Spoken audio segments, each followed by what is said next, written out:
ராம் ராம். அனைவருக்கும் மாலை வணக்கம். வியாசம் வசிஷ்ட நப்தாரம் சக்தேர் பௌத்திரமகல்மஷம் பராசராத்மஜம் வந்தே சுகதாத்தம் தபோநிதிம். வாணியை சரண் புகுந்தேன், அருள் வாக்களிப்பாள் என திடம் மிகுந்தேன். பேணிய பெரும் தபத்தாள், நிலம் பெயரளவும் பெயர் பெயராதாள். பூணியல் மார்பகத்தாள், ஐவர் பூவை திரௌபதி புகழ் கதையை மானியல் தமிழ் பாட்டால் நான் வகுத்திட கலைமகள் வாழ்த்துகவே என்று கலைமகளின் வற்றாத அருட்கருணையை வேண்டி மகாபாரதம் காட்டும் மாண்புகள் 20வது வாரத்தில் தர்மராஜரின் ராஜசூயம் என்ற தலைப்பில் சத்சங்கம் செய்ய உள்ளோம். வியாசாய விஷ்ணு ரூபாய வியாசரூபாய விஷ்ணவே நமோ வை பிரம்மணித்தையே வாசிஷ்டாய நமோ நமः. அனன்யாஸ்சிந்தயந்தோ மாம் ये जनाः पर्युपासते तेषां नित्याभियुक्तानां योगक्षेमं वहाम्यहम्.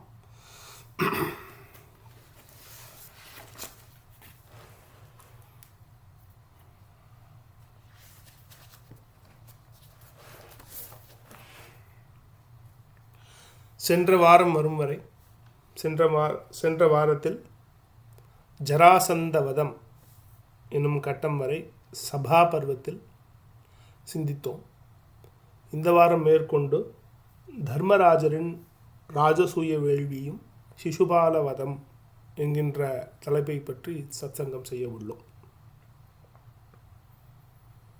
சிசுபாலவத மகாகாவியம் அப்படின்னே ஒரு காவியம் இருக்கு. சம்ஸ்கிருத புலவர்கள், சம்ஸ்கிருத பண்டிதர்கள், பெரிய இலக்கியவாதிகள் அப்படின்னா நமக்கு முதல்ல மனசுக்கு வரவர் காளிதாசன். காளிதாசனுக்கு அடுத்து சம்ஸ்கிருதத்தில் ரொம்ப பெரிய பாண்டித்யம், ரொம்ப பெரிய ஸ்டேட்டஸ் யாருக்குன்னா, ரொம்ப கொண்டாடுற புலவர் யாருன்னா மாகன் அப்படின்னு ஒரு கவி. இந்த மாகன் எப்படிப்பட்டவர்னா, இந்த சிசுபால வத புராணத்தை பற்றி மட்டுமே ஒரு காவியம் படைத்தார். அது பேர் சிசுபால வத மகாகாவியம்னே அதுக்கு பேர். அதுக்கே மகாகாவியம்ங்கிற உயர்ந்த அந்தஸ்து வந்ததுன்னா, அவர் பயன்படுத்தின நடையாகட்டும், அதில் அவர் யூஸ் பண்ண ஸ்பெஷல் டெக்னிக்ஸ் ஆகட்டும், எப்படி நம்ம வேதாந்த தேசிகர் அப்படிங்கிற பெரிய வைஷ்ணவ அறிஞர் அவரோட யாதவ ராகவியம்னு ஒன்று பண்ணியிருக்கார். இப்போ மேலேருந்து கீழே படிச்சிங்கன்னா கிருஷ்ணன் சரித்திரம் சொல்லும், அப்படி ரிவர்ஸில் படிச்சிங்கன்னா ஸ்லோகத்தை உங்களுக்கு ராமரோட சரித்திரம் சொல்லும். இந்த டிசைன் பேட்டர்ன்ஸ்லாம் நம்ம இன்றைக்கி சொல்லிட்டு இருக்கோம் பார்த்தீங்களா. ஒரு தாமரை பூ மாதிரி அந்த தாமரை மாதிரியே மொத்த ஸ்லோகத்தை வந்து நீங்கள் தாமரையில் வச்சு எழுதலாம். ஒத்த வார்த்தை வச்சு ஸ்லோகம் எழுதுறது. மருணகிரிநாதர் எப்படி திருப்புகள் ஒரே ஒரு வார்த்தையை பயன்படுத்தி ஒரு செய்யுள் சொன்னாரோ, அதே மாதிரி மாகனும் பண்ணியிருக்கார், நம்ம தேசிகரும் பண்ணியிருக்கார். இதில் என்ன ஏத்தம் அப்படின்னா, இதே மாதிரி நிறைய டெக்னிக்கலான விஷயங்கள் ரொம்ப என்ஜாய் பண்ணுற மாதிரி இந்த காவியத்தை பண்ணியிருக்கார் நம்ம மாகன் அப்படிங்கிற கவி. நேரம் கிடச்சா மாகனோட 2-3 ஸ்லோகங்கள், அதில் இருக்கிற இலக்கிய நயம், பக்தி ரசம் எல்லாத்தையும் சொட்ட இருக்குது. அதில் முடிஞ்சதை ஷேர் பண்ணணும்னு ஆசை. நேரம் கிடச்சா நான் ஒரு ட்விட்டர் த்ரெட்டாக போடுறேன்.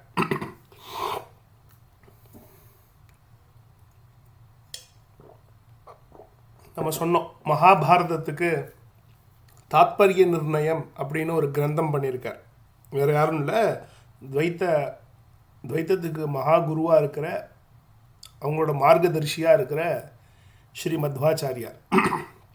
மத்வாச்சாரியாரும் இந்த சிசுபால வதம்லாம் வரும்போது ரொம்ப வித்தியாசமான சில மீட்டர்லாம் யூஸ் பண்ணுறார், சந்தஸ்லாம் யூஸ் பண்ணுறார். ரொம்ப பொக்கிஷமாக, ரொம்ப சம்ஸ்கிருதத்தில் வந்து சம்ஸ்கிருதம் எல்லோரும் கற்றுக்கணும். தமிழர்களுக்கு எல்லாருக்குமே சம்ஸ்கிருத ஞானம் தேவை.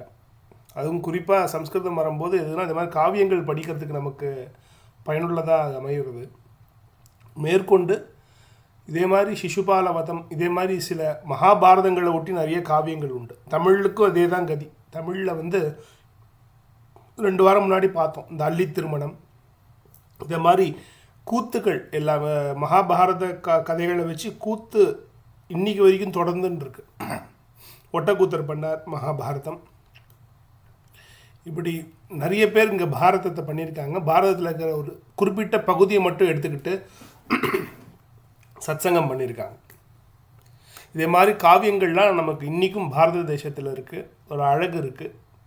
அதனால் இன்றைக்கி சொல்ல போகிற இந்த சிசுபால வதம்ங்கிறது ஒவ்வொருத்தரும் கொண்டாடின ஒரு கட்டம் மகாபாரதத்தில். அதுக்கு மட்டும் ஏன் இவ்வளவு ஏத்தம் அப்படிங்கிறத நம்ம இன்றைக்கி சத்சங்கத்தில் சிந்திக்கணும். இன்றைக்கி தலைப்பு தர்மராஜரின் ராஜசூயம். போன வாரம் பார்த்தோம், ஜராசந்தன் தான் தர்மராஜர் ராஜசூயம் செய்ய முடிவு பண்ணுறார். தர்மராஜருக்கு மிகப்பெரிய முட்டுக்கட்டையாக இருக்கிறது ஜராசந்தன். ஜராசந்தன் இருக்கிற வரைக்கும் ராஜசூய வேள்வி பண்ண முடியாதுன்னு கிருஷ்ணர் சொல்கிறார். அது ஏன் அப்படின்னா, க்ஷத்திரியர்களுக்குன்னு விதிக்கப்பட்ட 2 முக்கியமான வேள்விகள், ஒன்று ராஜசூயம், இன்னொன்று அஸ்வமேதம். இந்த 2த்துக்கும் என்ன அர்த்தம்னா, அந்த 2 வேள்விகளை யார் பண்ணுறாங்களோ அவங்கள மாதிரி ஒரு பலசாலிகள் ராஜாதிராஜர்கள் யாரும் கிடையாதுன்னு இந்த உலகம் ஒத்துக்கிறது.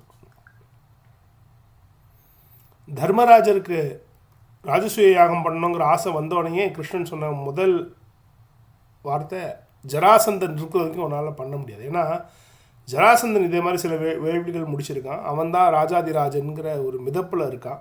யாரையும் ஒத்துக்கிறதுக்கும் அவன் தயாராக இல்லை. அதனால் அவனை ரொம்ப நாள் கணக்கு பகை வேற. ஒரே கல்லில் 2 மாங்காய் அடிக்கிறது நம்ம கிருஷ்ணருக்கு கை வந்த கல்லுன்னு பார்த்தோம். எப்படி பீமனை வச்சு ஜராசந்த வதம் நடந்ததுன்னு போன வாரம் பார்த்தோம். இப்போ ஜராசந்த வதம் முடிந்தது. மேற்கொண்டு ராஜசூய யாகம் ஆரம்பிக்கிறதுக்கு திக்விஜயம் பண்ணணும். இப்போ அஸ்வமேதத்துக்கும் ராஜசூயத்துக்கும் என்ன வித்தியாசம்னா, அந்த யஜ்ஞ குதிரை தான். அஸ்வமேதத்தில் அந்த குதிரை போகும், எல்லா நாட்டுக்கும் போகும். அந்த குதிரையை யார் கட்டி போகிறாங்களோ அவங்கள எதிர்த்து ஒரு படை வரும். எந்த நாடு ராஜசூய அஸ்வமேதம் பண்ணுறதோ அந்த படையை ஜெயிக்கணும், அப்படி சரண்டர் ஆகணும். இது அஸ்வமேதத்துக்கு உள்ளது. ராஜசூயம் எப்படின்னா, எந்த ராஜா யாகம் பண்ணுறாரோ அவர் அந்த எல்லா நாடுகளுக்கும் அவர் திக்விஜயம் போகணும். திக்விஜயம் போய் அங்கே இருக்கிற மன்னர்களை போரில் ஜெயிக்கணும், இல்லாட்டி அவர்களை கப்பங்கட்ட ஒத்துக்கணும். இவர் கீழே அவர்கள் அரசு செய்கிறார்கள். அவங்க அரசு தனியாக செஞ்சுக்கலாம், அரசாட்சி செய்யலாம். ஆனால் இவர் தான் ராஜாதிராஜர், எனக்குமே வந்தால் ராஜனுங்கிற மாதிரி ஒத்துக்கணும். இதில் ஏதாவது ஒன்று நடந்ததுன்னா திக்விஜயம் வெற்றி, இல்லைன்னா ஜெயிக்கணும், கப்பம் கட்டுற வரைக்கும் சண்டை போடணும். ஜெயிக்கலைன்னா இந்த ராஜசூய யாகம் பண்ணக்கூடாது. இப்படி ஒரு மரபு இருந்தது இந்த ராஜசூய யாகத்துக்கு. சொன்னோம், இந்த யாகங்கள்னு வரும்போதுமே அதுக்கு ஒரு நல்ல யுகம் எதுன்னா, நம்ம ஸ்ரீராமச்சந்திரமூர்த்தி வாழ்ந்த திரேதா யுகம் தான். எப்பவுமே இந்த ஸ்லோகம் சொல்லுவோம், தியாயன் கிருதே யஜன் யஜ்ஞைஹி ஸ்திரேதாயாம் துவாபர அர்ச்சையன்னு யதாப்னோதி ததாப்னோதி கலவு சங்கீர்த்திய கேசவம் அப்படின்னு நாம மகிமை ஸ்லோகங்கள் சொல்லும்போது, ஒவ்வொரு யுகத்துக்கும் உயர்ந்த தர்மம் எது, அல்லது அந்த யுகத்தில் எளிதாக பயன்படக்கூடிய எளிதாக செய்யக்கூடிய தர்மம் எதுன்னு பார்க்கும்போது, கிருத்தயுகத்தில் தியானம் ரொம்ப சித்திக்கும். எல்லாருக்கும் யார் வேணால் தியானம் பண்ணலாம். ஏன்னா வாழ்ந்தவர்களாம் முக்கால்வாசி பேர் சத்தியசந்தர்கள். முக்கால்வாசி 99.99% சத்தியசந்தர்கள். அவங்களுக்கு தியானம் லபிச்சுது. இதே திரேதாயுகம் எடுத்துட்டிங்கன்னா, திரேதாயுகத்தோட முடிவில் ராமச்சந்திரமூர்த்தி வாழ்ந்தார். அநேக யஜ்ஞ யாகாதி கிரியைகள் நடந்த யுகம் திரேதாயுகம். சாட்சாத் ராமச்சந்திரமூர்த்தியே யஜ்ஞ சம்ரக்ஷனராக இருந்து எல்லா யாகத்தையும் காப்பாற்றி கொடுத்தாரு வேற. அப்படி ஒரு பெரிய ஒரு ராஜா இருக்கும்போது யாகங்களுக்கு ஏது குறை? சாட்சாத் ராமபிரான் இருந்ததால் யாகங்கள்லாம் ஜோராக கனகச்சிதமாக நடந்தது திரேதாயுகத்தில். துவாபர யுகத்திலின் யாகம் நடந்தது.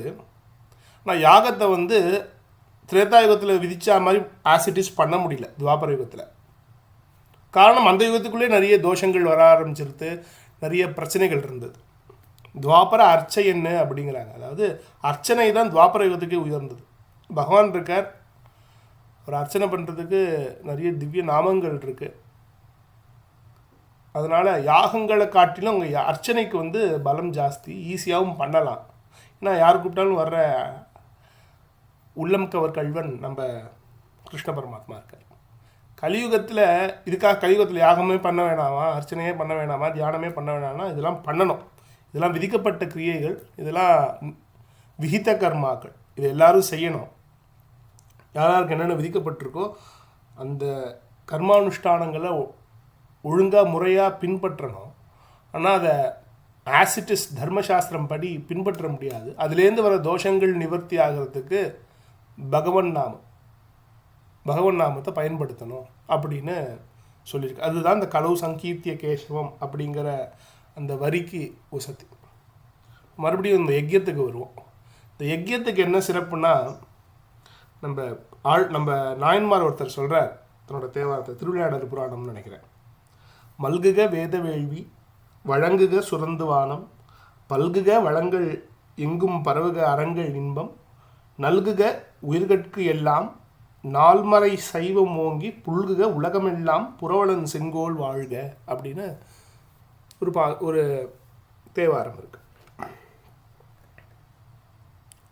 வேத வேள்வி நிறைய நடக்கணும். எந்த நாட்டில் நல்லா நடக்குதோ அங்கே நல்லா மழை பெய்யும், எல்லா வளங்களும் பெருகும், எல்லா நேச்சுரல் ரிசோர்ஸஸும் பெருகும், எல்லா மக்களுக்கும் இன்பம் கிடைக்கும் அப்படின்னு இந்த தேவாரம் சொல்கிறாங்க. அது எது மாதிரி இடத்துல நடக்கும்னா, அந்த நான்மறை அறங்கள் ஓங்குற இடம் எதுவோ சைவம் மாதிரி ஒரு நல்ல ஒரு நீதி. இங்கே சைவம்னு இங்கே அவர் சைவருங்காக சைவம் கொடுத்துட்டார். அதுக்கு என்ன அர்த்தம்னா, எந்த இடத்துல வேதங்கள் போற்றப்படுதோ அதை பின்பற்ற வர எந்த சனாதன தர்மத்தில் இருக்கிற எந்த வழிபாட்டு முறையாக இருந்தாலும் அங்கே யாகங்களும் யஜ்யங்களும் பெருகும் அப்படிங்கிறது தான் இந்த தேவாரத்துக்கு அர்த்தம். இப்படி தமிழ்நாடு இருந்தது ஒரு காலத்தில். வேதம் நிறைந்த தமிழ்நாடுன்னு பாரதியார் பாடுறாரு. அது சாதாரண ஒரு வாக்கியம் கிடையாது. ஏதோ யாகம் யஜ்யம் அஸ்வமேதம் ராஜசூயம் வாஜபேயம் இப்படிலாம் சொல்லும்போது ஏதோ வடக்கில் இங்கே யாரோ பண்ணாங்க அப்படின்னு நினச்சிட்டு இருக்கோம். இந்த யாகத்துக்கும் யஜ்யத்துக்கும் தமிழ்நாட்டுக்கும் சம்மந்தமே இல்லைன்னு நிறைய பேர் இன்றைக்கும் அபிப்பிராயம் வச்சுட்டு இருக்காங்க. அது எவ்வளோ பெரிய ஒரு முட்டாள்தனம் அப்படின்னு நம்ம யோசித்து பார்க்கணும். அது ஏன் ஒரு முட்டாள்தனம் நம்ம சொல்கிறோம்னா, தமிழ்நாட்டில் யாகங்கள் பண்ணாத பெருமன்னர்கள் யாருமே கிடையாது. அதுவும் சாதாரணமாலாம் யாகம் பண்ணல. ஒரு சற்றும் குறைவில்லாமல், வடநாட்டுக்கும் சற்றும் குறைவில்லாமல் இங்கே வேத வேள்விகள் தொடர்ந்து நடைபெற்றிருக்கிறது தமிழ்நாட்டில். வேதம்னு வந்துட்டால் இன்றைக்கி கூட வடநாட்டில் நிறைய பேரை காட்டிலும் இங்கே தென்னாட்டில் இருக்கிற பண்டிதர்கள், வேத பண்டிதர்கள் தான் அதிகம். ஒரு ராஜா இருந்தான், முதுகுடிமி பெருவழுதி அப்படின்னு ஒரு ராஜா இருந்தான். அவர் பாண்டிய மன்னன். அவன் இந்த பாண்டிய மன்னன் பண்ணாத யாகங்களே கிடையாது. பாண்டியன் நெடுஞ்செழியன் பண்ண யாகங்கள்லாம் என்னென்ன அப்படின்னு புறநானூறு செய்யுள்கள்லாம் சொல்கிறது. கரிகால சோழன் சோழ மன்னன் கரிகால சோழன் இந்த யாக குண்டம் இருக்கும் பார்த்தீங்களா, அதை பருந்து வடிவில் பண்ணி யாகம் பண்ணினா அப்படிங்கிற ஒரு அந்த யாக குண்டத்தோட அளவு என்ன, இந்த யாக குண்டம் என்ன வடிவத்தில் இருந்து, நிறைய வடிவங்கள் நீ கூட நீங்கள் யாகங்கள் யாரெல்லாம் போயிருக்கீங்களோ பார்க்கலாம். இந்த யாக குண்டங்கள் ஒவ்வொன்றும் ஒரு வடிவில் இருக்கும். ஒன்று சதுரமாக இருக்கும், ஒன்று செவ்வகமாக இருக்கும். அதுக்குன்னு சில நியமங்கள்லாம் இருக்குது. சில இது வட்டமாக இருக்கும். இந்த பருந்து வடிவில் யாக குண்டங்கள் அமைச்சு கரிகால சோழன் யாகம் பண்ணா அப்படிங்கிற ஒரு பதிவு இருக்குது புறநானூரில். இந்த பாண்டியராஜாவுக்கு பார்த்தோம், முதுகுடிமி பெருவழுதின்னு பார்த்தோம். அந்த முதுகுடிமிக்கு என்ன அர்த்தம்னா, இப்போ ராஜசூய யாகம் சொல்லும்போது சொல்ல போகிறோம். இந்த ராஜசூய யாகம் பண்ணுறாங்க பார்த்தீங்களா, எந்த யாகம் பண்ணாலும் முதல்ல தீட்சை எடுத்துக்கிட்டோம். யாகம்னே கிடையாது, எந்த ஒரு கர்மானுஷ்டானமாக இருக்கட்டும், எந்த ஒரு நல்ல விஷயமாக இருந்தாலும் இந்த நம்ம எப்படி நம்ம முடியை இறக்குதல் அப்படிங்கிறது ஒரு பழக்கம் இன்றைக்கி இருக்குது. அது சரியாக தப்பாங்கிறது போல் இன்றைக்கி அது சந்தர்ப்பமும் வாய்க்கலை. அது எப்பப்பெல்லாம் முடி இறக்கிக்கணும், எப்போல்லாம் இறக்கக்கூடாது நிறைய விஷயங்கள் இருக்குது. இந்த வேண்டின்ட்டு இந்த முடி காணிக்கையெல்லாம் செலுத்தக்கூடாதுன்னே நிறைய ஒரு நம்பிக்கை இருக்குது. அது இன்னும் நம்ம ரொம்ப டீட்டெயில்டாக பார்க்கலாம். ஆனால் அந்த ஒரு நல்ல விஷயம் நடக்கணும்னா அந்த முடி வளர்க்கிறது, இந்த வேண்டிக்கிறது, சுவாமிக்கு நேந்திண்டு நான் வளர்க்குற அந்த தாடியும் முடி ஷேவ் பண்ணிக்காமல் இருப்பாங்க. அந்த காரியம் முடிவில் இருக்குது. முடிஞ்சதுக்கப்புறமேல அவங்க அந்த ஹேர் கட்டோ ஷேவிங்கோ நீங்கள் பண்ணிப்பாங்க. நிறைய குடும்பங்களில் இந்த பழக்கம் இன்றைக்கும் இருக்குது, வேண்டுதலாக வச்சுட்டு இருக்காங்க. இது போக நம்ம கர்மாக்களில் பார்த்திங்கன்னா கூட பிறப்பு இறப்பு சார்ந்த கர்மாக்களில் இந்த முடி வளர்த்தல் அதுங்கிறது ரொம்ப முக்கியமான விஷயம். இந்த சீமந்த தீட்சைன்னு கேள்விப்பட்டிருப்பீங்க. சீமந்தம் ஆரம்பித்ததுலேருந்து குழந்தை பிறந்து இந்த குழந்தைக்கு இந்த புண்ணியாக வாசனம் பண்ணுற வரைக்கும் இந்த தீக்ஷா நியமம் உண்டு. தாடியும் மீசையுமாக தான் புருஷர்கள் காட்சி கொடுப்பாங்க. அதுக்கு அதோடு சேர்த்து நிறைய விஷயங்களும் இருக்குது. எப்படின்னா ஸ்வயம்பாகம், தானாகவே சமைச்சு சாப்பிட்ணும், கோர புல்ல படுக்கணும், நிறைய இருக்குது. அதே மாதிரி இப்படி யாகங்கள் வளர்க்க ஆரம்பிக்கிறதுக்கு முன்னாடி யாகம் செய்யறதுன்னு முடிவான உடனே இந்த தீட்சை எடுக்கணும். இதுக்கு பேர் தீட்சை எடுக்கிறதுன்னு பேர். ஒரு குருநாதரை வச்சு அதை தீட்சை எடுத்து கொடுத்து இந்த யாகம் நல்லபடியாக முடிகிற வரைக்கும் இவர் தாடி மீசையுமா ஜடாதாரியாக தான் அந்த மன்னர் இருப்பார். இந்த பாண்டியனுக்கு முதுகுடுமி பெருவழுதி அப்படிங்கிற பட்டம் எப்படி வந்ததுன்னா, அவன் ஒரு யாகம் 2 யாகம் பண்ணுற மாதிரிலாம் சொல்லலை. அவன் பண்ணாத யாகங்களே இல்லை, அவ்வளவு யாகங்கள் பண்ணியிருக்கான். எப்படின்னா ஒரே நேரத்தில் ராஜ்யத்தில் நிறைய யாகம் பண்ணுவானா, ஒன்று முடிய இன்னொரு யாகம் ஆரம்பிப்பான். இப்படி யாகங்கள், ஒரு யாகம் முடியும் உடனே அடுத்த யாகம் ஆரம்பிப்பான். எப்படின்னா ஒரு யாகத்துக்கு தீட்சை எடுத்தானா அந்த தீட்சையை முடித்து வேண்டின்ட்டு அதுக்கப்புறமேல இந்த பட்டாபிஷேகம் பண்ணிக்கிறது கூட அவனுக்கு நேரம் இருக்காது. இந்த தீட்சையை கலைக்கிறது கூட தொடர்ந்து இன்னொரு தீட்சை, இப்படியே தீட்சை மேலே எடுத்து முதுகுடுமி, அவனுக்கு முடியும் தலைமுடியும் தாடியும் தரையை தொடர அளவுக்கு அவ்வளோ பெருசாக இருந்தது. அப்படி தான் அந்த முதுகுடுமி பெருவழுதிங்கிற பட்டமே அந்த ராஜாவுக்கு வந்தது. ராஜசூயம் வேட்ட பெருநர் கிள்ளி அப்படின்னு ஒரு ராஜா, சோழ மன்னர், சோழ பரம்பரையில் வந்த ஒரு ராஜா இருந்தார். அவர் பேரே ராஜசூயம் வேட்ட பெருநர் கிள்ளி. ராஜசூயாகம் தமிழ்நாட்டில் இது ஒரு பண்ணார் அப்படின்னு அவருக்கு பட்டமே, அந்த பேருக்கு முன்னாடி பட்டமே கொடுத்துட்டாங்க. இப்போ 2 ராஜாவை பார்த்தோம். இது ஒரு சோழ ராஜா, ஒரு பாண்டிய ராஜா பார்த்தோம். பல்லவ ராஜாக்களோட செப்பேடு பார்த்தீங்கன்னா அவங்க அதில் பல்லவ ராஜா செப்பேடில் ஒரு வரியே இருக்குது. சோமயாகங்கள் செய்து வைக்காத, சோமயாகங்கள் பண்ணாத ராஜாக்களே கிடையாது பல்லவ ராஜ்யத்தில்னு ஒரு செப்பேடு சொல்கிறது. சிவஸ்கந்தவர்மன் ஒரு பல்லவ ராஜா இருந்தார். அவர் அக்னிஷ்டோமம், அஸ்வமேதம், வாஜபேயம், இதில் சில யாகங்கள்லாம் பிராமணர்கள் மட்டுமே செய்யக்கூடிய யாகங்கள்.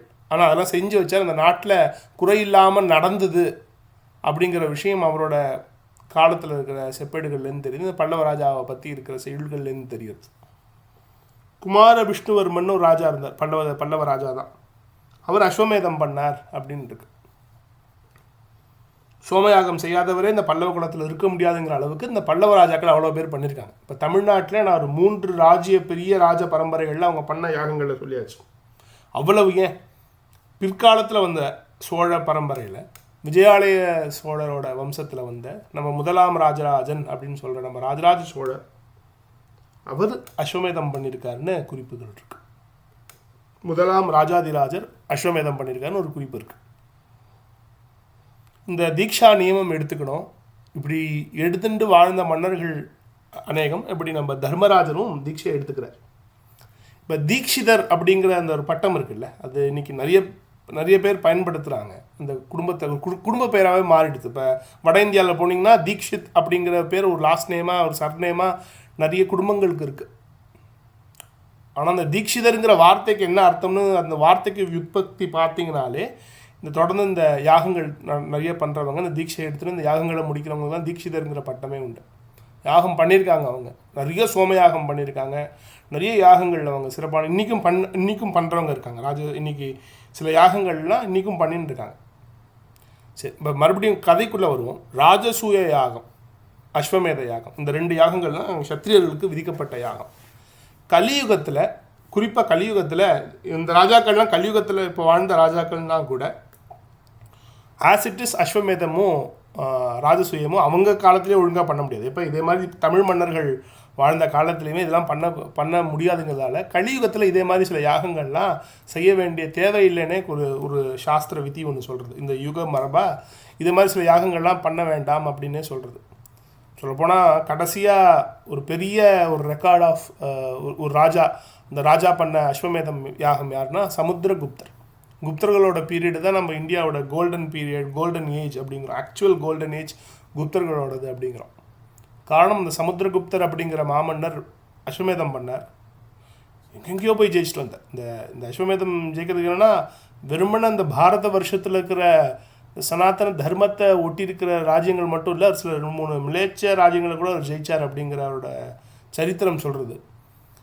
சமுத்திரகுப்தர் காலத்தில் அவர் ரிலீஸ் பண்ண காயின்ஸ் இன்றைக்கி கிடைக்கிறது. இன்றைக்கி நம்மக்கிட்ட இன்ஸ்கிரிப்ஷன்ஸில் அந்த அகழ்வாராய்ச்சியில் அவர் வெளியிட்ட அந்த காயின்,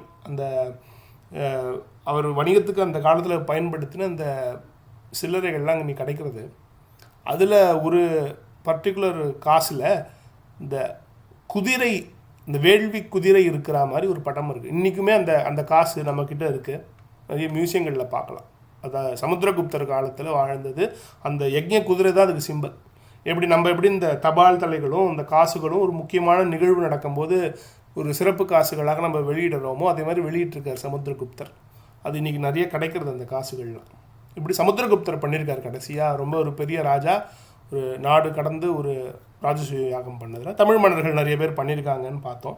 இதிலே நம்ம தெரிஞ்சிக்க வேண்டிய கருத்து என்னென்னா, இந்த யாகங்கள் யஜ்யங்கள்ங்கிறது இந்த சனாதன தர்மத்தோடு சேர்ந்த ஒரு தர்மம். இந்த நாட்டில் இருக்கிற எல்லா மன்னர்களுக்கும் பொதுவாக இருந்திருக்கு. எல்லாரும் இதை ஸ்ரத்தையாக ஒரு மாதிரி தான் அனுஷ்டிச்சிருக்காங்க, இதை பின்பற்றிருக்காங்கங்கிற ஒரு விஷயம் நம்ம இதுலேருந்து புரிஞ்சுக்கணும். அதுக்காக கொஞ்சம் நேரம் எடுத்து நம்ம தமிழக மன்னர்கள் ராஜசூய யாகம் யாரெல்லாம் பண்ணால், அஸ்வமேதம் யாரெல்லாம் பண்ணான்னு நம்ம கொஞ்சம் நேரம் எடுத்துன்னு சொன்னது காரணம் என்னென்னா, இது நமக்கு ஒரு அந்நியமான விஷயம் கிடையாது. கொண்டாடின மன்னர்கள் நம்மக்கிட்ட ஏராளமாக இருந்திருக்காங்க அப்படின்னு சொல்கிறதுக்காக தான். இப்படி தர்மராஜர் ராஜசூயம் பண்ண ஆசைப்பட்டார். ஏன் தர்மராஜருக்கு இந்த ஆசை முதல்ல வந்தது அப்படின்னு பார்த்தோம்னா, இன்றைக்கே பார்த்தோம், பாண்டவர்கள் செய்நின்றி மறவாதவர்கள்.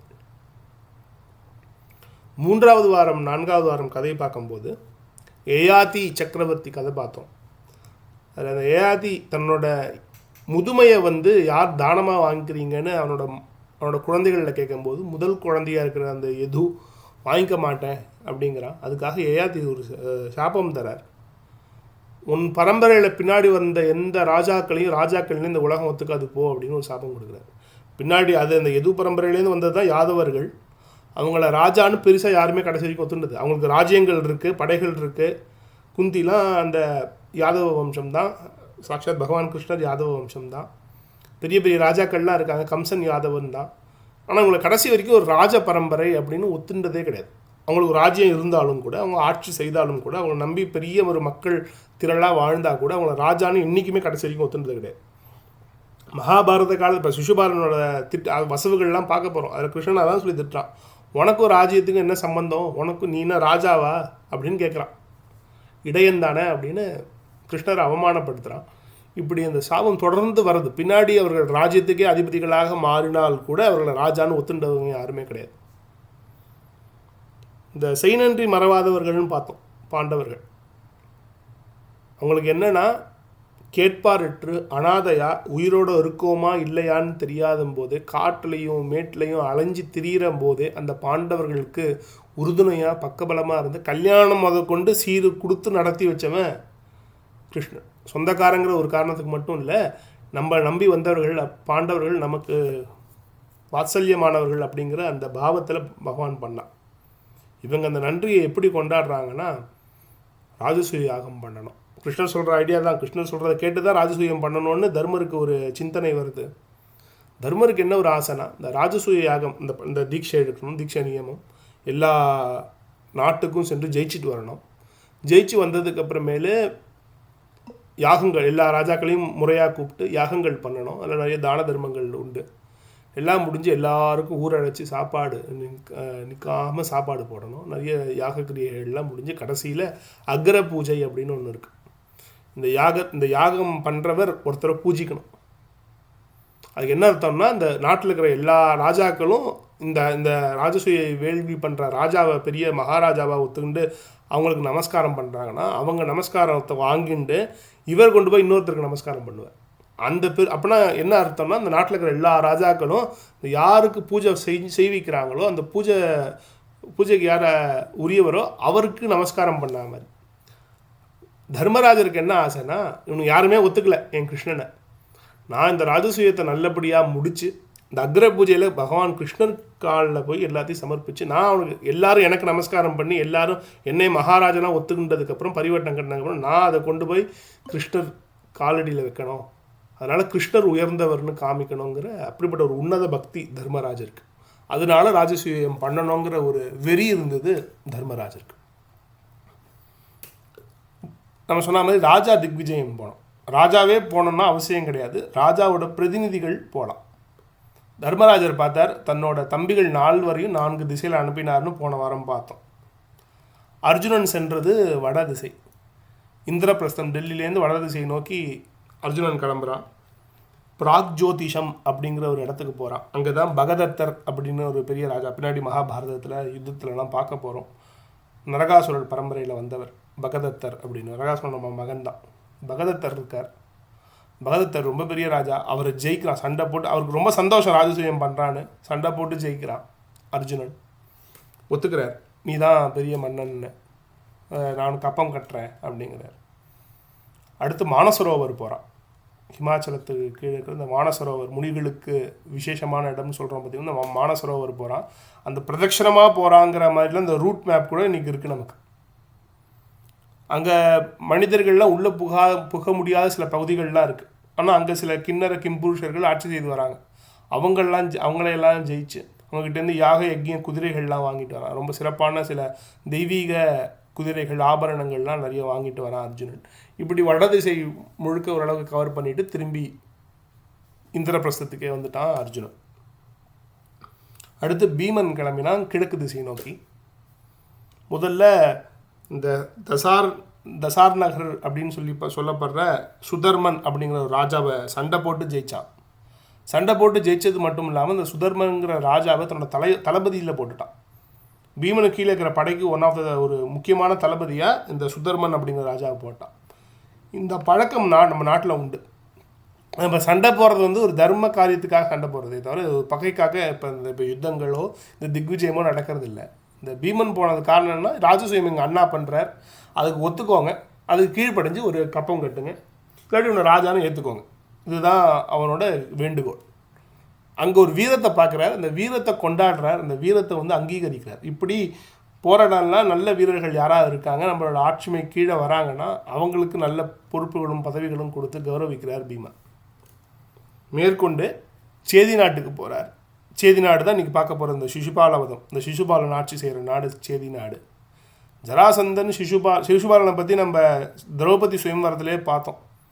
அவன் எவ்வளோ பெரிய டம்மி பீஸு, எப்படிலாம் தோற்று ஓடினான், அமெரிக்க மாப்பிள்ள மாதிரி எப்படி தோற்று ஓடினான்லாம் பார்த்தோம். அந்த சிசுபாலன் தர்மராஜ ராஜசூயம் பண்ணுறாருன்னு தெரிஞ்சோன்னா அவ்வளோ சந்தோஷமாக ஊர் எல்லைக்கே பீமனை வரவேற்று, நீ அவசியம் பண்ணணும், நான் ஒத்துக்கிறேன், நீ இந்த யாகம் பண்ணுறதாலே உனக்கு நான் கப்பம் கட்டுறேன்னு ஒத்துண்டான். ஹிமேமலை சாரலில் இருக்கிற மற்ற நாடுகள்லாம் ஜெயிக்கிறார் பீமன். மகத தேசத்துக்கு போகிறார். அது போன வாரம் பார்த்தோம். ஜராசந்தனோட மகன் அவனும் ஒரு சகாதேவன் தான். அவன் வரவேற்று அவனும் ஒத்துண்டு அவனும் கப்பம் கட்டி நிறைய நகைகள் ஆபரணங்கள்லாம் கொடுத்து அனுப்புகிறான். அடுத்து புன்ற தேசம் அப்படின்னு ஒரு தேசம் இருக்குது. அங்கே தான் பவுண்ட்ரீக வாசுதேவன் இருக்கான். இதெல்லாம் பார்த்திங்கன்னா இன்றைக்கி இருக்கிற இந்த வெஸ்ட் பெங்கால் அந்த ஏரியா. இந்த பவுண்ட்ர வாசுதேவன் தெரியும், அது நம்ம சச்சிதானந்தம் அடிக்கடி சொல்லுவார். கிருஷ்ணன் மாதிரியே வேஷம் வச்சுக்கிட்டு 4 கை அட்டை கையெல்லாம் பின்னாடி சொருக்கிக்கிட்டு ஒரு குரங்கை எடுத்துக்கிட்டு கையில் சக்கரம் கதை எல்லாம் எடுத்துக்கிட்டு 4 உருப்படாத 4 பேரை கூட சேர்த்துக்கிட்டு நான் தான் உண்மையான வாசுதேவன், நான் தான் கிருஷ்ணன் அப்படிங்கிற மாதிரி சத்தம் போட்டுருந்தான். பின்னாடி கிருஷ்ணன் கையாலே மாண்டான், அது வேறு விஷயம். பீமனை பார்த்தோன்னே நீ யாதவர்களுக்கு வேண்டியவன், உன்கிட்ட நான் பகையே வச்சுக்க மாட்டேன், உனக்கு நான் கப்பம் கட்டுறேன், தாராளமாக யாகம் பண்ணிக்கோன்னு பம்மிட்டான். அவனுக்கு கிருஷ்ணனையே நான் கொண்டுடுவேன், கிருஷ்ணன்லாம் ஒரு சும்மா என்னையாச்சும் ஏமாத்தின்னு இருக்காங்கிற மாதிரி சொன்னவன் கிருஷ்ணர் வரலை. கிருஷ்ணருக்கு பக்தனாக இருக்கிற பீமன் வந்ததுக்கே பயந்துட்டான். இதை பார்த்தா சில பேர் ஞாபகம் வரும். இந்த போலி வேஷங்கள் போலி அடையாளங்கள்லாம் தரிச்சுக்கிட்டு நம்ம நாட்டில் கொன்றியம்லாம் பேசிக்கிட்டு இங்கே நம்மளை அடிச்சுக்கிறதுக்கு ஆள் கிடையாது, நம்ம தான் பெரிய ராஜா அப்படிங்கிற மாதிரி இங்கே சீனை போட வேண்டியது. மேலே டெல்லிக்கு போயிட்டு பிரதமரை பார்க்கணுன்னு போனால் அங்கே போயிட்டு கை காலெலாம் கிட்டுக்கிட்டுன்னு ஆடும் அவங்களுக்கு. இதே மாதிரி பிரதமரை கூட பார்க்க தேவையில்லை, பிரதமரோட செக்யூரிட்டி கார்டை பார்த்தாலே இவங்கெல்லாம் அப்படியே நடுங்குவாங்க. வாயில் வார்த்தைகள்லாம் வராது, எச்சி முழுங்கணும். கண்கூட நம்ம பார்த்துட்டு இருக்கோம். இங்கே தான் இந்த தமிழ்நாட்டில் திண்டிவனம் தாண்டிட்டாங்கன்னா எங்களுக்கு இவங்களோட பவுஸ் என்னன்னு தெரிஞ்சிடும். கும்மிடி பூண்டி தாண்டினாங்கன்னா எங்களுக்கு யாருக்கும் தெரியாது. இந்த பவுஸ் நம்ம பார்த்துட்டு இருக்கோம். இதே மாதிரி சில அரசியல்வாதிகள்லாம் இங்கே இருக்காங்க. அதே மாதிரி இந்த பவுண்டர வாசுதேவன் ஊருக்குள்ளே இருக்கிற வரைக்கும் தான் யூயின்னு சத்தம். எவனாவது ஊருக்குள்ளே வந்துட்டான்னா அப்படியே கம்ப்ளீட் சரண்டர், காலில் விழுந்துருவான். அப்படி பவுண்டர வாசுதேவன் இருக்கார். அடுத்து முக்கியமான இடம் அங்கம், நம்ம கர்ணன் இருக்கார். கர்ணன் ராஜசூய யாகம் தர்மர் பண்ணுறாருன்னா ரொம்ப சந்தோஷம். ஆனால் நான் ஒரு சுத்த வீரன், என்னை நீ ஜெயிச்சாதான் நான் ஒத்துப்பேன் அப்படிங்கிறான். பீமனுக்கும் கர்ணனுக்கும் யுத்தம் நடக்குது. பீமன் புரட்டி எடுத்துட்டான் கர்ணனை போட்டு. போரில் ரொம்ப பெரிய யுத்தம் நடந்து போரில் பீமன் ஜெயிக்கிறான். கர்ணன் பெரிய பலசாலி, கர்ணன் பெரிய வீரன் சொல்கிறவங்க எல்லோரும் இந்த இடத்த மகாபாரதத்தில் கூர்ந்து கவனிக்கணும். ஒழுங்காக சண்டை போட்டாங்க கர்ணன். சும்மா இப்போ போகிற போக்கில் ஏதோ பேருக்கு சண்டை போடணும்னு போடலை, நல்ல சண்டை போட்டான். அதில் பீமன் கர்ணனையும் கர்ணனோட படைகளையும் ஜெயித்தான் பீமன். கர்ணனும் ஒத்துண்டு அவனும் சில ஆபரணங்கள், நகைகள், சில பரிசுகள்லாம் கொடுத்து திருப்பி அனுப்புகிறான் பீமனை. இப்படி பீமனோட கிழக்கு திசை பயணம் இதே மாதிரி நிறைய நாடுகளுக்கு போய் அங்கே என்னென்னலாம் நாடுகள் இருக்கோ எல்லாத்தையும் ஜெயிச்சு திருப்பி இந்திரபிரஸ்தத்துக்கே வரார். சகாதேவனோட திக்விஜயம் தான் ரொம்ப ரொம்ப ரொம்ப முக்கியமானது. பீஷ்மகன், அதாவது நம்ம விதர்ப தேசம்னு சொல்கிறோம், மகாராஷ்டிராவில் இருக்கிற விதர்ப தேசம், ருக்மிணியோட தாய் தந்தையர் இருக்கிற தேசம். பீஷ்மகன்ட்டு சண்டை போட்டு, பீஷ்மகன் வந்து ரொம்ப ஒரு பெரிய ராஜா, பழைய ராஜா, ரொம்ப வயசான பெரியவர் கூட. அவர் சண்டை போட்டு ஜெயிச்சு அந்த ராஜ்யத்தை ஜெயிக்கிறான். அடுத்து கோசல தேசம் போகிறான் இருக்கு. அடுத்து தென்னிந்தியாவுக்கு வரான், கிஷ்கிந்தைக்கு வரான். அப்புறமேலு பாண்டிய தேசம்னு நம்ம நீங்கள் சொல்லிட்டு இருக்கோங்க, மதுரையை சார்ந்து. அந்த பகுதியை முன்னாடி ஆட்சி செய்தவர்களுக்கு பேர் பாந்திரியம் அப்படின்னு இருக்குது. பாந்திரியம், பௌந்திரியம் அப்படிங்கிற வார்த்தைகள் இருக்குது. அதுலேருந்து தான் பாண்டியமே வந்திருக்குமோ அப்படின்னு சில வரலாற்று ஆராய்ச்சியாளர்கள்லாம் என்ன சொல்கிறாங்கன்னா, பின்னாடி வந்த ராஜாக்கள் ஒரு பாண்டியா எம்பையர், சோழா எம்பையர்னு அந்த சாம்ராஜ்யத்தை அவங்க நிறுவினதுக்கு அப்புறமேலு அதுக்கு முன்னாடி இருந்த புகழ்வாய்ந்த ராஜாக்களோட பேரை ஒற்றியே தான் அவங்களோட பரம்பரை வந்ததோ அப்படிங்கிற மாதிரிலாம் சில பேர் ஆராய்ச்சி பண்ணுறாங்க. இப்போ சோழர்களுக்கும் பார்த்தீங்கன்னா 2-3 இடம் இங்கே மகாபாரதத்தில் இருக்குது. கிட்டத்தட்ட அவர்கள் தான் சோழர்கள், சோத்திரர்கள் அப்படின்னு ஒரு சில இடத்துல ஒரு வார்த்தை வருது. அவர்கள் தான் பின்காலத்தில் வந்த அந்த பகுதி ஆட்சி செய்தவர்கள் தான். அந்த பரம்பரையில் மேபி பின்னாடி வந்தவங்க சோழர்கள் அப்படின்னு. அந்த ராஜாக்களும் நாங்கள் இந்த பரம்பரையில் வந்தவங்க, நாங்கள் ரகுகுல பரம்பரையில் வந்தவங்க, சூரிய குலத்தில் வந்தவங்கன்னு சோழர்கள் கொண்டாடுறாங்க. சோழரோட செப்பேடு எல்லாமே நாங்கள் ராமரோட பரம்பரை, ரகுகுல வம்சத்துலேருந்து வந்தது தான் பின்னாடி இந்த ராஜ்யங்கள் வருதுன்னு அவங்களோட பரம்பரை செப்பேடுகள், அந்த வாக்கியங்கள், கல்வெட்டுகள்லாம் சொல்கிறது. இப்படி தென் திசை பயணமாக வரான். இப்போ நம்ம 2 வாரம் முன்னாடியே பார்த்தோம், சித்ராங்கதை அர்ஜுனன் திருமணம் பார்த்தோம். அது ஒரு பாண்டிய தேசம் அப்படின்னு பார்த்தோம். அந்த பாண்டிய ராஜாவாக இருக்கிற அந்த பப்ருவாகனன், அர்ஜுனோட குழந்தை பப்ருவாகனன் ஆட்சி செய்கிறான். அவனை பார்த்து ரொம்ப சந்தோஷம். அப்பா பெரியப்பா ஆட்சி யாகம் பண்ணுறாரு, ஒழுங்காக கிளம்பி வா அப்படின்னு சித்தப்பா சகாதேவன் சொன்னோன்னே, சகாதேவன் அங்கே தங்கி இருந்து விருந்தை சிறப்பிச்சுட்டு அங்கே இருக்கிற எல்லாத்தையும் நல்லா போகத்தெல்லாம் அனுபவிச்சுட்டு மேற்கொண்டு கிளம்புறான். அன்னிக்கிட்ட மரியாதையாக வேண்டிண்டு, மதனி நீங்கள் நேராக வரணும் யாகத்துக்கு அப்படின்னு சித்ராங்கதையை வேண்டிண்டு, பப்ருவாகனா ஒழுங்காக அம்மா அப்பாவெல்லாம் அழைச்சிட்டு நாட்டு மக்களோட வா அப்படிங்கிறான். என்ன சகாயம் வேணால் நான் பண்ணுறேன்னு இந்த பப்ருவாகனன் உறுதிமொழி கொடுக்குறான். இந்த சம்பவம் மறுபடியும் மகாபாரதத்தில் ரொம்ப டீட்டெயில்டாக ரெக்கார்ட் ஆகிருக்கு. அடுத்து மேற்கொண்டு எங்கே போகிறான், மாஹிஷ்மதி போகிறான் அப்படின்னு இருக்கு. இங்கே திரும்பி வர வழியில் இல்லை போகிற வழியில், இது தமிழ்நாட்டுக்கும் இன்னும் மேலே இந்த மாஹிஷ்மதி அப்படின்னு இந்த பாகுபலியில் வருதே இந்த மாஹிஷ்மதி அது இதுன்னு அந்த கேரக்டர் எடுக்குனா கூட, இங்கே நீங்கள் ஒரு படம் எடுத்தால் கூட, வரலாற்று படங்கள் எடுத்தால் கூட மகாபாரதத்துலேருந்து இருக்கிற சான்றுகள் தான் தொடர்ந்து எடுக்கிறாங்கிறதுக்காக சொல்கிறோம்.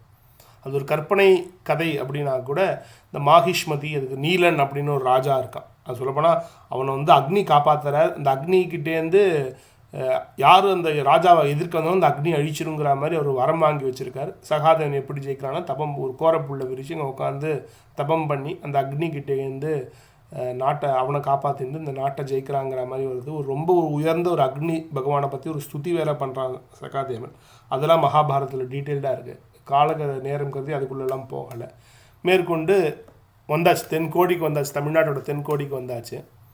இதில் என்ன அழகுனா, சோழ தேசத்தை தாண்டி பாண்டிய தேசம் வந்து கீழே போகும்போது அந்த இன்றைக்கி சோழ தேச பகுதிகள் தாண்டி இன்றைக்கி இருக்கிற பாண்டிய தேச பகுதிகள் தாண்டி இன்றைக்கி தென்னிலங்கை, இலங்கை பக்கத்தில் தென் தமிழகம் நோக்கி போகும்போது இந்த இப்படி ஒரு அழகனான்னு சகாதேவனை பின்தொடர்ந்து வராங்களாம். இவ்வளோ ஒரு அழகா அப்படின்னு பின்னாடியே வராங்களாம். என்னப்பா இவ்வளோ அழகாக இருக்கியே, இவ்வளவு ஒரு குணவானாக இருக்கியே அப்படின்னு சகாதேவனை கொண்டாடும்போது இவனோட அழகை மக்கள் பாராட்டுறாங்க. ஆனால் சகாதேவன் என்னத்தை பாராட்டுறான்னா, நீங்களாம் என்னப்பா என்ன பாராட்டுறீங்க, தமிழ்நாட்டு மக்கள் ஏன் என்னை போய் அழகுன்னு கொண்டாடுறீங்க? அழகன்னா முருகனை துதிக்கிறாங்க அப்படின்னு ஒரு வரி இருக்குது. அது ரொம்ப டீட்டெயில்டாகவே இருக்குது. நீங்களாம் முருகர் வழிபடுறீங்க, உண்மையான அழகர்னா முருகர் தான் அப்படிங்கிறான் சகாதேவன். இது வந்து மகாபாரதத்தில் ரெக்கார்டாகிருக்கு. அது மட்டும் இல்லை, இந்த காவேரி கட்டத்தில் ஸ்நானம் பண்ணுறான், காவேரி நதியை வந்து அப்படி கொண்டாடுறான். எங்களுக்கு எப்படி கங்கை புனிதமோ அதே மாதிரி நீங்கள் ஒரு பவித்திர நதியாக இந்த காவேரியை வச்சுருக்கீங்களேன்னு அந்த காவேரி நதியை கொண்டாடுறான், அந்த துதிக்கிறான். அந்த வாக்கியமும் இந்த மகாபாரதத்தில் இருக்குது. இந்த காவேரி துதிக்கிறான், முருகனை துதிக்கிறான் சகாதேவன். மேற்கொண்டு தென்னிந்திய கோடியில் நிற்கும் போது மனசால வேண்டிக்கிறான். கடோத்கஜன் வரான். இது கும்பகோணம் பதிப்பில் இருக்குது. கடோத்கஜன் வரான். கடோத்கஜன் அனுப்பி இலங்கையில் அப்பையும் யுகத்தை தாண்டி சிரஞ்சீவியாக வாழ விபீஷணர் தான் ஆட்சி செய்கிறாராம் இலங்கையை. அவர்கிட்ட போயிட்டு ராஜசூய யாகம் பண்ணுறான். ஏன்னா அவரும் சனாதன தர்மத்தை சார்ந்து ஆட்சி செய்கிறதால அவரையும் ஜெயிக்கணும். அவர்கிட்ட போய் சொல்லு தர்மராஜர் ஆட்சி பண்ணுறான்னு கடோத்கஜன் அனுப்புகிறான். என்ன அப்படின்னா, கடோத்கஜன் இலங்கையை நோக்கி போகும்போது சேதுவுக்கு மேலே பறந்து போகிறான். சேதுவை சேது தரிசனம் பண்ணுறான்னு மகாபாரதத்தில் ரெக்கார்ட் ஆகிருக்கு. இதுக்கு இந்த சேது பாலம்ங்கிறது ஒரு பொய் புரட்டு, யாரோ எழுதி வச்சாங்க, நடுவில் சொருகினாங்க, இடைசர்கள், அது இதுன்னு நீ கதை விடுறவங்க எவ்வளவோ பேர் இருக்காங்க. 2 பெரிய காவியங்கள்லேயும் இந்த சேது தரிசனத்தை பற்றி மகா இதிகாசங்களாக இருக்கிற ராமாயணத்துலேயும் சரி பாரதத்துலேயும் இருக்குது. 2த்தையும் எழுதினவங்க வெவ்வேறு பேர். அவர் பொய் சொன்னார்னா அதே போய் இவரும் சொல்லணும்னு அவசியம் கிடையாது.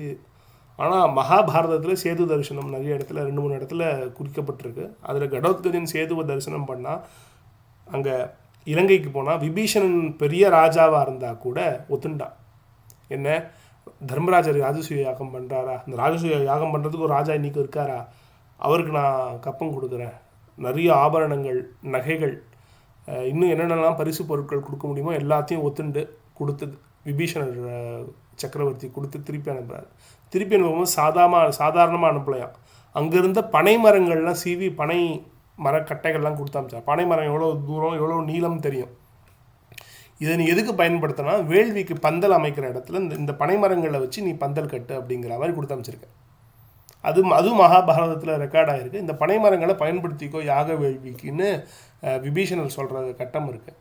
இப்படி சகாதேவன் தென்னிலங்கையிலேருந்து மறுபடியும் இலங்கையிலேருந்து மறுபடியும் தமிழ்நாட்டுக்கு வந்து தமிழ்நாட்டிலேருந்து மறுபடியும் வட திசையை நோக்கி இந்திரபிரஸ்தம் திரும்பி வந்தான். இந்த சகாதேவனோடது ரொம்ப விஸ்தாரமான இது. நான் ரொம்ப சுருக்கமாக ரொம்ப எதெல்லாம் குறிப்பிடணுமோ அதுக்காக குறிப்பிட்டேன். இந்த ராஜசூயகத்துக்கு தமிழகமும் தென்னகமும் ஒத்துண்டு தான் இந்த ராஜசூய யாகம் நடந்தது அப்படிங்கிற, இலங்கை முதற்கொண்டு ஒத்துண்டுதுங்கிறது இந்த சகாதேவனோட யாத்திரையிலேருந்து தெரியுது, திக்விஜய யாத்திரையிலேருந்து. அடுத்து கிளம்புறான் நகுலன். நகுலனும் ரொம்ப அழகு. நகுலன்னு சொல்லும் போதும் நகுலன் கிளம்பும் போதே ஒரு இடம் சொல்கிறது, இங்கே ஒரு மலைநாடு, அந்த மலைநாடுக்கு பேர் ரோஹிதகம் அப்படின்னு ஒரு நாடு இருந்தது. நகுலன் எந்த திசையை நோக்கி போகிறான்னா மேற்கு திசையை நோக்கி போகிறான். மேற்கு திசையை நோக்கி போகும்போது முதலாக அவன் சந்தித்த நாடு ரோஹிதகம்ங்கிற நாட்டில் இருக்கிற மலைநாட்டு மன்னனை ஜெயிக்கிறான். அந்த நாட்டை பற்றி என்ன வர்ணனை மகாபாரதத்தில் இருக்குன்னா, தேவசேனாதிபதியாக இருக்கிற கார்த்திகேயன் இந்த முருகனுக்கு உகந்த நாடு, பிடித்த நாடான அந்த மலைநாடான ரோஹிதீகம் அப்படின்னு அந்த நாட்டுக்கு வந்து ஒரு சிறப்பு பேர் இருக்குது. இந்த குன்றுதோறும் குமரன் இருப்பான்னு நம்ம இங்கே கொண்டாடுறோம்ல தமிழ்நாட்டில். இந்த தமிழ்நாட்டில் இருக்கிற மலைகளில் மட்டும்தான் முருகர் இருக்காருலாம் கிடையாது. பாரத தேசத்தில் எங்கெங்கெல்லாம் மலைகள் இருக்கும், எங்கெல்லாம் குன்றுகள் இருக்கும், எங்கெல்லாம் முருகன் உட்காந்துன்னு இருக்க. அது எல்லாருமே ஒத்துக்கிறாங்க, எல்லாரும் அதை நம்புகிறாங்க. இது வந்து வெறும் தமிழரோட நம்பிக்கை மட்டும் கிடையாது, இந்திய தேசமே நம்புறது அது. அதை நீங்கள் மகாபாரதத்தில் பார்க்கலாம். அப்படி முருகருக்கு உகந்த நாடான ரோஹிதீகத்துக்கு சென்று ஜெயிச்சான் நகுலன் அப்படிங்கிற அந்த வரியே இருக்குது. மேற்கு நோக்கி போகிறான். வாசுதேவன் அப்படிங்கிற நம்ம கிருஷ்ணர், அவரோட கட்டுப்பாட்டில் இருக்கிற யாதவ சேனைகள் மொத்தமாக வந்து கிருஷ்ணரும் அவங்களோட யாதவ சேனைகளும் ராஜசூயகத்துக்கு ஒத்துக்கிறோம். அவங்க சொன்ன ஐடியா தான் ராஜசூயகம் பண்ணுறதுன்னு, நாங்கள் ஒத்துக்கிறோம், தர்மர் தான் ராஜான்னு அவர்களும் கப்பம் கட்டுறதுக்கு ஒத்துக்கிறாங்க. மத்ர தேசம் போகிறான். சொந்த தாய் மாமா சல்யனை அன்பால ஜெயிச்சான் இருக்கு. இதை பின்னாடி சல்ய பருவம் வரும்போது நம்ம மகாபாரதத்தில் விஸ்தாரமாக பார்க்க போகிறோம், எப்படி சல்ய மன்னரை தர்மராஜர் போரில் ஜெயிச்சு கொண்டார் அப்படின்னு. சல்யர் வந்து மகா பெரிய வீரர், அது ஒரு வரம்லாம் இருக்குது அப்படிம்பாங்க. சல்யருக்கு முன்னாடி இருந்தால் அவங்க பாதி பலம் போயிடும்னு. சல்யர் வந்து இன்வென்சிபிள். அவர் என்ன ஒரு பலசாலியாக ஒரு அகந்தையோடு இவர் ஜெயிச்சிடலான்னு போனோம்னா சல்யரை ஜெயிக்க முடியாது. சல்யர் ஒரு விஷயத்தை காமிச்சிங்கன்னா 10 மடங்காக திருப்பி காமிக்கிற பராக்கிரமம் கொண்ட மன்னர். ஆக அவர்கிட்ட அன்பை போதிச்சோம்னா, அவர்கிட்ட அன்பை காமினோம்னா அதை 10 மடங்காக திருப்பி காமிப்பார். அதனால அன்பால் ஜெயிச்சான் அப்படின்னு நகுலனுக்கு கொடுத்துருக்கு. இது விஸ்தாரமாக சல்லிய பருவம் வரும்போது பார்க்கலாம். பட் மத்திர தேசத்துக்கு சொன்னது தாய்மாமாவான சல்லியார் ஜெயிக்கிறார். இதே மாதிரி குறிப்பிட்ட தேசங்கள்லாம் குறிப்பிட்டு மறுபடியும் இந்திரபிரசத்துக்கு நகுலன் திரும்புகிறார். இப்படி 4 தம்பிகளும் 4 திசைகளுக்கும் சென்று திக்விஜயம் பண்ணாங்க. திக்விஜயம் பண்ணி வெற்றிகளோட திரும்பி வந்தாங்க. இந்த திக்விஜயம்ங்கிறது ரொம்ப ரொம்ப 3 அத்தியாயங்களாக ஒவ்வொருத்தரும் 3லாம் இல்லை, ஒவ்வொருத்தரும் 2 அத்தியாயங்களாக கிட்டத்தட்ட ஒரு 5 அத்தியாயங்கள் இருக்குது மகாபாரதத்தில். தம்பிகள் செஞ்ச திக்விஜயங்கள்லாம் என்னென்னு ரொம்ப அற்புதமாக நிறைய தகவல்கள் இருக்குது. இதில் நிறைய மன்னர்கள் பற்றின ஒரு தகவல் இருக்குது. அது முடிஞ்சால் ஒரு மேப்பாக ரிலீஸ் பண்ணணும், ட்வீட்டாக ரிலீஸ் பண்ணுறேன். அர்ஜுனன் போனது, பீமன் போனது, இந்த ரூட்லாம் இன்றைக்கி நம்ம ஒரு மாதிரி மேப் பண்ணி வச்சுருக்காங்க. இந்த ராஜ்யங்கள் எது எதுன்னு எக்ஸாக்டாக தெரியலனா கூட அந்த பாதையை ஓரளவுக்கு மேப் பண்ணி வச்சுருக்காங்க வரலாற்று ஆய்வாளர்கள். முடிஞ்சால் அது ஒரு ட்வீட்டாக பண்ணுறேன்னா. இப்படி 3 தம்பிகளும் 4 தம்பிகளும் நல்லா திக்விஜயம் பண்ணி வெற்றி வாகை சூடி திரும்பி வந்தாங்க. இதில் ஒன்று கவனிக்கணும், இவ்வளவு திக்விஜயம் நடந்தது, யாருமே ஹஸ்தினாபுரத்துக்கு திக்விஜயமே போல. எல்லாருக்கிட்டையும் கப்பம் வாங்கினவங்க ஹஸ்தினாபுரம் மன்னர்கிட்ட கப்பமே கட்டலை. போன வாரம் கூட ஒரு கேள்வியாக ஒரு நேயர் கேட்டிருந்தார், அது எப்படி இவங்க ஒத்துக்கிட்டாங்க, துரியோதனன் எப்படி ஒத்துண்டான் அப்படின்னு கேட்டாங்க. துரியோதனன் என்னென்னலாம் யாகத்தில் வேலை பார்த்தாங்கிறத மேற்கொண்டு நம்ம சொல்ல போகிறோம். ஆனால் எல்லாருக்கும் என்னென்னா, இது ஒரு குடும்பம், 2 ராஜ்யமாக இருந்தால் கூட இது எல்லாமே ஒரே பரம்பரை, ஒரே குடும்பங்கள். இன்றைக்கும் அண்ணன் தம்பி உறவாக தான் அவங்க 2 பேரும் இருக்காங்க. இந்த கட்டம் வரைக்கும் ரொம்ப ஒன்றுக்குள்ளே ஒன்று. ராஜ்யம் ஏதோ ஒரு ரீசனுக்காக 2ஆக பிரிஞ்சால் கூட இவர்கள் 2 பேருமே சகோதரர்கள் அப்படிங்கிற மனோபாவத்தில் தான் வாழ்ந்து வராங்க. சொல்லப்போனால் இங்கே குழந்தை பிறந்தா அங்கேருந்து இங்கேயும், அங்கே குழந்தை பிறந்தா இங்கேருந்து அங்கேயும் மக்கள் இவங்க தம்பிகள்மார்கள் அண்ணன்மார்கள் போயிட்டு வந்துட்டு இந்த உறவை ரொம்ப ஸ்ட்ராங்காக தான் இருக்குங்கிறது மகாபாரதம் காமிக்கிறது. அது எல்லாத்துக்கும் மேலே எங்கள் அண்ணா தர்மராஜர் பண்ணுறார் ராஜசூய யாகம்னு துரியோதனனுக்கு பெருமை. ஏன்னா அவர் ஒருத்தர் ராஜசூய யாகம் பண்ணுறாருன்னா என்ன அர்த்தம்னா, குரு வம்சத்தில் தோன்றின இந்த தலைமுறை மொத்தம் ராஜசூய யாகம் பண்ணுச்சுன்னு தான் ரெக்கார்டு.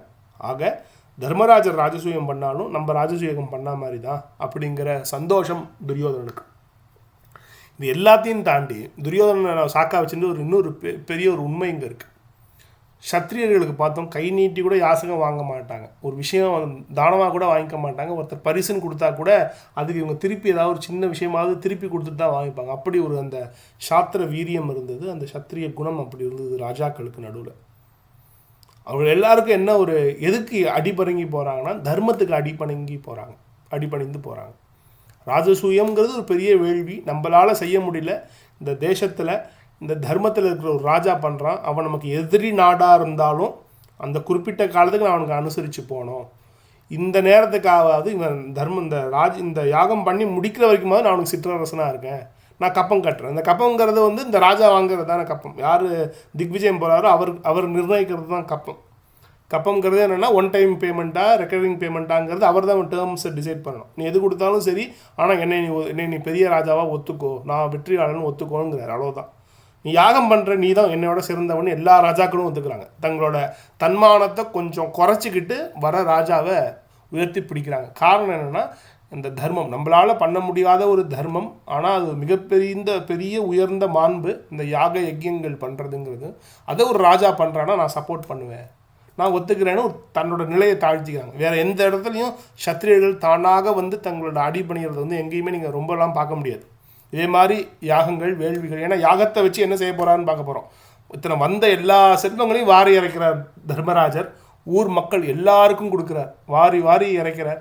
சாதாரண மக்கள்லாம் பணக்காரனாக ஆக்கிறாருங்கிற மாதிரிலாம் இங்கே பதிவுகள் இருக்குது. ஆக யாக யஜ்யங்களை காரியமாக வச்சுட்டு ஒரு நாடே சுபிக்ஷமாக இருக்குது. ஒரு நாடுன்னா அந்த நாடு மட்டும் இல்லை, எல்லா நாடும் சுபிக்ஷமாக இருக்குது.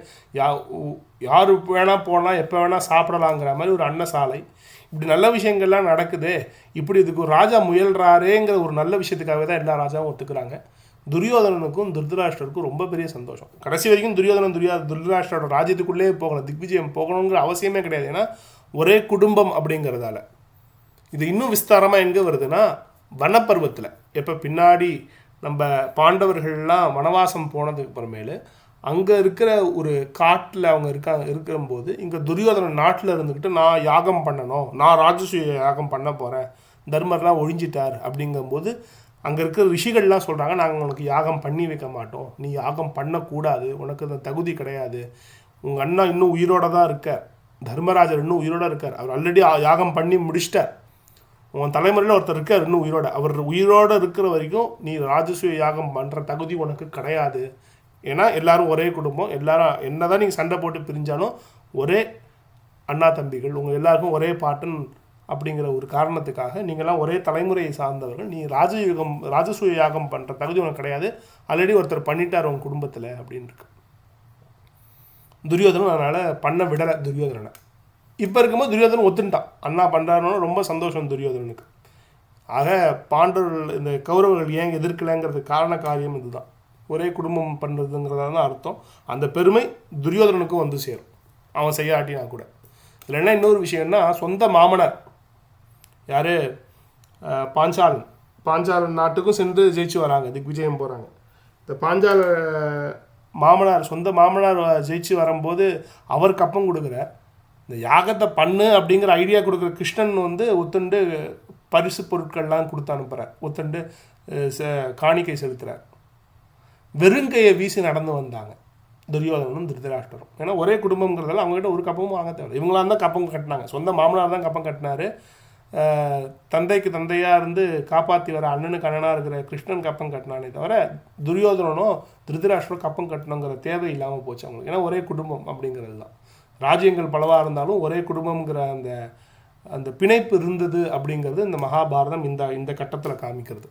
இப்படி ராஜசூய திக்விஜயம் நல்லபடியாக முடிகிறது, நாட்டுக்குள்ளே திரும்பி வராங்க எல்லாரும்.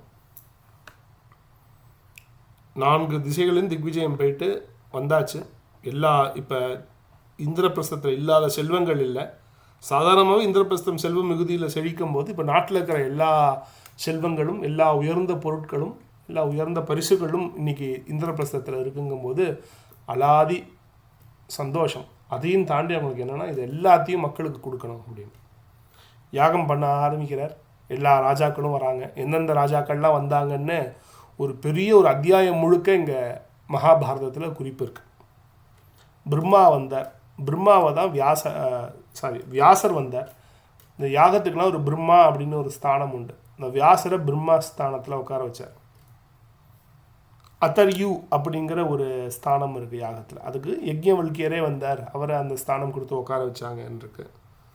இந்த யாகத்தில் வந்து சாமவேதத்தை வந்து நிறைய கானம் பண்ணணும். இந்த சாமகானம் பண்ணுறதுக்கு, இந்த சாமவேத ரிக்குகள்லாம் சொல்கிறதுக்கு சுசாமர் அப்படிங்கிற ஒரு மகரிஷி இருந்தார் அப்படின்றது. பைலர், தௌமியர் இவங்களோட குலகுரு. இவங்கெல்லாம் ஹோத்தாக்களாக இருந்தாங்க, யாகத்தை செய்து வைக்கிற ஹோத்ரிகளாக இருந்தாங்க அப்படின்னு இந்த இடத்துல மகாபாரதம் குறிக்கிறது.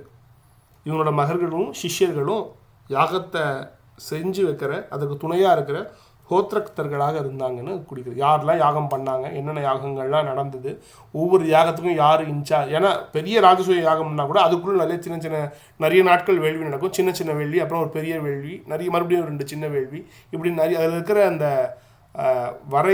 வரைமுறையே ரொம்ப பெருசு, ரொம்ப டீட்டெயில்டு. ஒவ்வொரு யாகத்துக்கும் யார் தலைமை தாங்கினாங்க, என்னென்ன யாகங்கள்லாம் நடந்தது, இந்த 6 அக்னிகள் எரிஞ்சது அப்படிங்கிற மாதிரிலாம், அந்த அக்னிஷ்டோமம், இந்த இப்படி நிறைய குறிப்புகள்லாம் மகாபாரதத்தில் இருக்குது. அது நம்ம தர்மசாஸ்திரத்தில் என்ன யாகத்துக்குலாம் என்ன விதி இருக்கோ அதுக்கு எல்லாமே பொருந்தி வருது. அது வந்து ரொம்ப அழகாக ரெக்கார்ட் பண்ணியிருக்காங்க மகாபாரதத்தில்.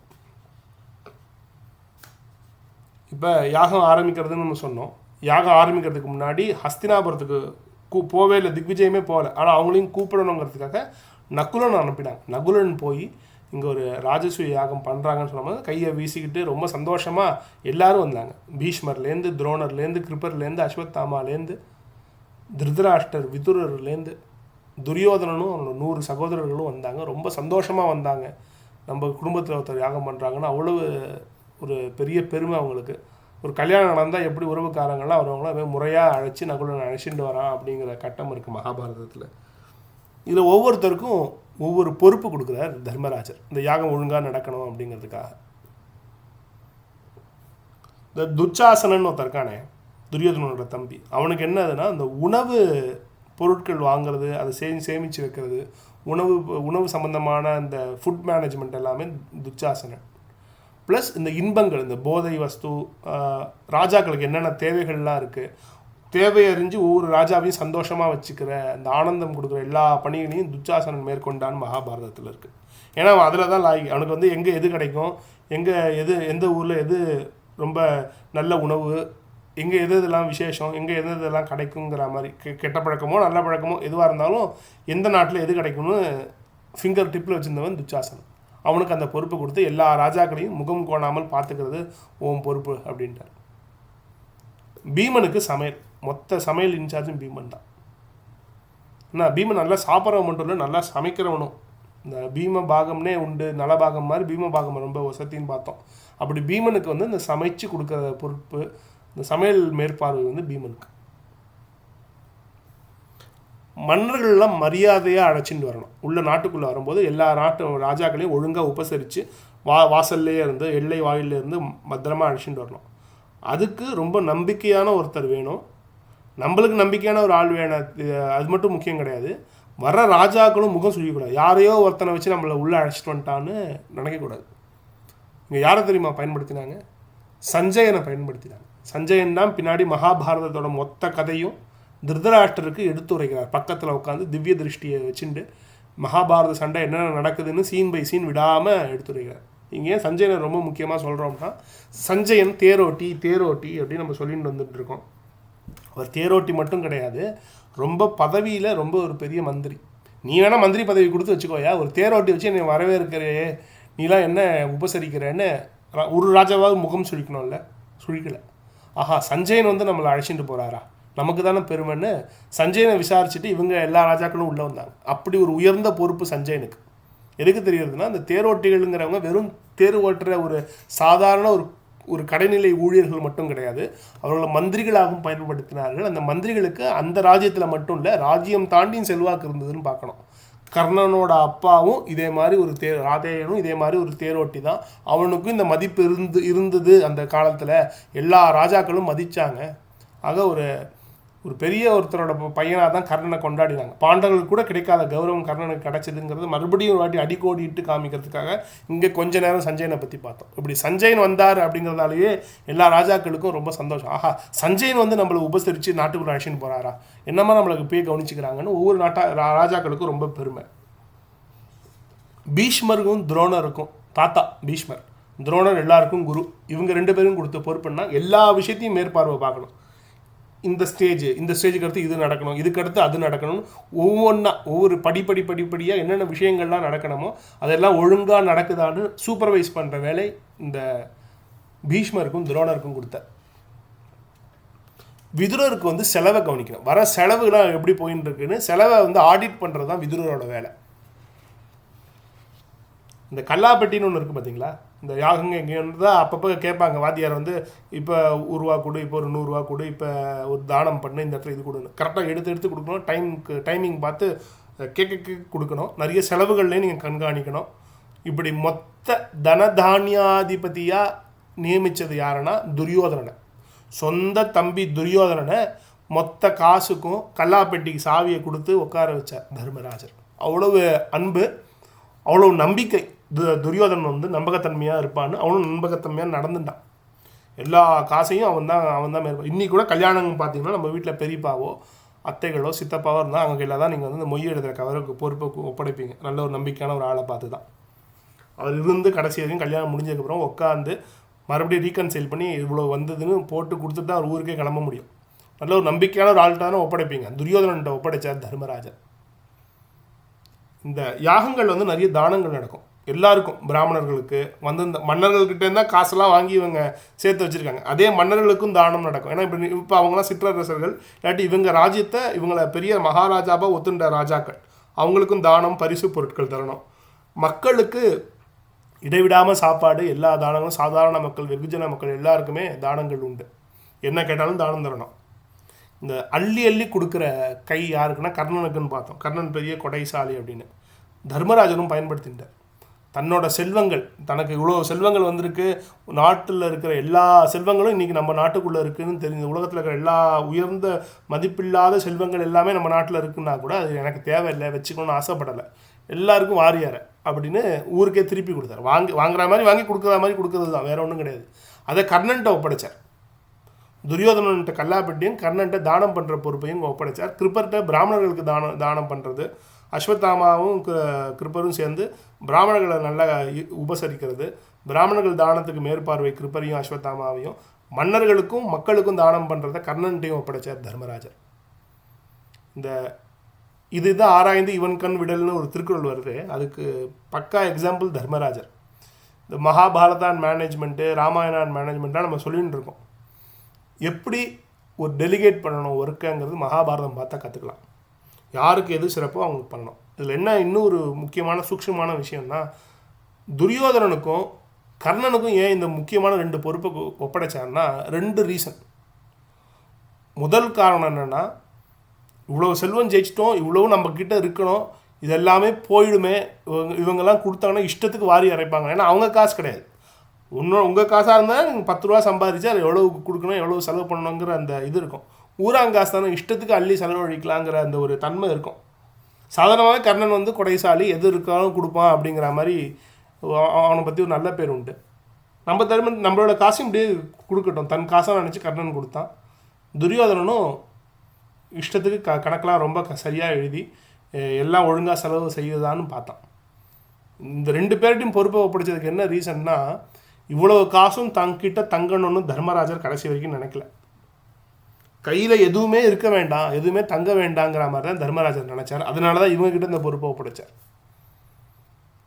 இந்த மாண்பு இருந்ததால தான் எவ்வளோ பேர் வந்து கேட்டாலும், எவ்வளோ பேர் கொடுத்தாலும், தர்மராஜர் எவ்வளோ பேருக்கு தான் தானம் பண்ணாலும், இவ்வளவும் பண்ணதுக்கு ரொம்ப தர்மராஜர்கிட்ட குறையாத மாதிரி, அக்ஷய பாத்திரம் மாதிரி அந்த செல்வங்கள்லாம் கொஞ்சம் கூட குறையாத மாதிரி அவ்வளோ செல்வங்களும் திருப்பி இருந்தது அப்படிங்க. அந்த அளவுக்கு தானம் பண்ணியிருக்காரு. அப்படி பண்ணதால தான் அவர்கிட்ட அந்த செல்வமும் தொடர்ந்து தங்கியிருக்கு அப்படின்னு மகாபாரதத்தில் நம்ம கவனிக்க வேண்டிய விஷயம் இதுதான். தானம் பண்ணுறதுக்கு என்ன பெருமை அப்படிங்கிறது மகாபாரதத்தில் ரொம்ப தூக்கி பேசியிருக்கு. 2 வார்த்தைகள், கொடுங்கள், உண்ணுங்கள், நிறைய கொடுங்க, நிறைய சாப்பிடுங்கிற அந்த வார்த்தைகள்லாம் நாடு முழுக்க ஒழிச்சதுங்கிறாங்க. இதில் என்ன பண்ணார்னா, விஸ்வகர்மாவை வச்சு ஒரு மணி கட்டினார். இந்த சாப்பாட்டு மணினே உண்டு. இந்த அன்னக்கூட்டத்துக்கு வந்து கொடியேற்றுவாங்க, கொடியேற்றுற மாதிரி ஒரு மணியும் இருக்கும். இத்தனை பேர் சாப்பிட்டாங்க, 1,00,000 பேர் சாப்பிட்டாங்கன்னா ஒரு மணி அடிக்கும், இன்னொரு 1,00,000 பேர் சாப்பிட்டாங்கன்னா இன்னொரு மணி அடிக்கும். இப்படி வேலைக்கு எத்தனை பேர் சாப்பிட்றாங்களோ இத்தனை நம்பர் ரீச் ஆச்சுன்னா இவங்க ஒரு டார்கெட் மாதிரி வச்சுட்டு இருக்காங்க. இன்றைக்கி 1 கோடி பேருக்காக சாப்பாடு போட்டோம்னா 1 கோடி பேர் சாப்பிட்டாங்கன்னா ஒரு மணி அடிக்கும். திடீர்னு ஒரு நாள் இந்த மணி ஏற்பாடு வந்து ஆட்டோமேட்டிக்காக அடிக்கும், ஆட்டோமேட் பண்ணி வச்சுருக்காரு யார், நம்ம விஸ்வகர்மா. ஒரு நாள் மணி நிற்காமல் அடிச்சுக்கிட்டே இருந்துதான். நம்மளால் இருந்ததுன்னா மணியில் ஏதோ பிரச்சனைன்னு கழட்டி வச்சுருவோம். ஆனால் விஸ்வகர்மா வச்ச மணி அப்படிங்கிறதால அதில் ஒன்றும் தப்பு வராது அப்படிங்கிற மாதிரி என்னன்னு போய் பார்த்தாராம் தர்மராஜரும் கிருஷ்ணரும். போனால் சுகபிரம்மம் உட்காந்து சாப்பிட்டுட்டு இருந்தார். ஸ்ரீமத் பாகவத கதாமிருதத்தை பின்னாடி யார் கொடுக்க வராரோ அந்த சுகபிரம்மம் ஒருத்தர் உட்காந்து சாப்பிட்டுட்டு இருந்தார். அந்த ஒரு யோகி சாப்பிட்டா அந்த உலோகமே சாப்பிட்ற மாதிரிடா அப்படின்னு கிருஷ்ணர் காமிக்கிறார் தர்மராஜருக்கு. அந்த கட்டமும் இங்கே ரெக்கார்ட் ஆகிருக்கு. இப்படி நாடு முழுக்க எல்லாரும் வந்து சாப்பிட்டு உண்டு கழித்து இந்த யாகங்கள் தொடர்ந்து நடைபெற்று வருது. ஏன்னா ஒரு நாள் 2 நாள் வேள்வி கிடையாது, 10-12 நாள், ஒரு கிட்டத்தட்ட நிறைய நாட்கள் நடக்கும் இந்த வேள்விகள். இப்படி ஒவ்வொருத்தருக்கும் ஒரு பொறுப்பை ஒப்படைச்சார். இவ்வளோ பேரை சொன்னோம்ல, ரொம்ப முக்கியமாக ஒருத்தருக்கு ஒரு பொறுப்பை ஒப்படைச்சார். கிருஷ்ணர் சொன்னான், எனக்கு ஒரு வேலையை அசைன் பண்ணுன்னு. பொறுப்பை ஒப்படைக்கல, அவனை கேட்டு வாங்கிட்டான். வர பிராமணர்களுக்கு, வர யோகிகளுக்கு, வர மகாராஜாக்களுக்கு, யார் உள்ள யாகசாலைக்குள்ளே வராங்களோ ஒவ்வொருத்தருக்கும் நான் தான் கால் அலம்புவேன், ஒவ்வொருத்தரோட காலை வந்து நான் கழுவுவேன். நான் எந்த மகாராஜாக்களை வந்து தான் காலில் விழ வச்சு தான் போய் கிருஷ்ணனுக்கு மரியாதை பண்ணணும்னு நினச்சிட்டு இருந்த தர்மராஜரோ, பகவானுங்கிறவன் அப்படி ஒரு படி கீழே இறங்கி நம்மளை காப்பாற்ற வருவான். எல்லாருக்காலையும் நான் அலம்புறேன். எல்லா பாபிகளோ நல்லவங்களோ கெட்டவங்களோ யாராக இருந்தாலும் சரி, உன்னோட யாகத்துக்கு வந்திருக்காங்க, நான் உபசரிக்கிறேன்டான்னு ஒவ்வொருத்தரோட காலை பிடிச்சி அலம்பினா பகவான் அப்படிங்கிறது இருக்குது. நான் காலை கழுவுறேன், எல்லாரோட காலையும் நான் கழுவுறேன் அப்படின்னு பகவான் அந்த பணியை ஏற்றுண்டான்.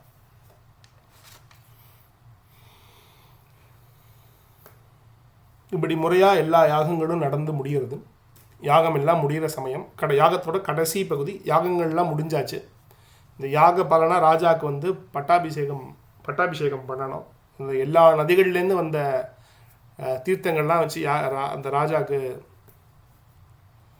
ஸ்நானம் பண்ணி வச்சு இந்த ராஜாவுக்கு எல்லா இதுவும் முடிஞ்சு வச்சு இப்போ ராஜா பூஜை பண்ணணும். கடைசி பகுதி இந்த ராஜசூய யாகம் இது பண்ணால் ராஜசூய யாகம் முடிஞ்சு போச்சு.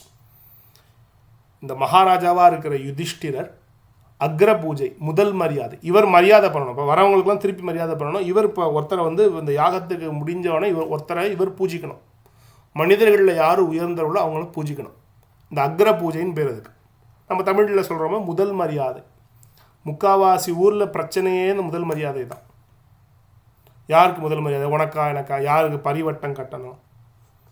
ஒரு காமெடியாக கூட சொல்லுவாங்க, ஏன் வட்டமாக தான் கட்டமா, சதுரமாக கட்டக்கூடாது, ஒத்துக்க மாட்டிங்களா?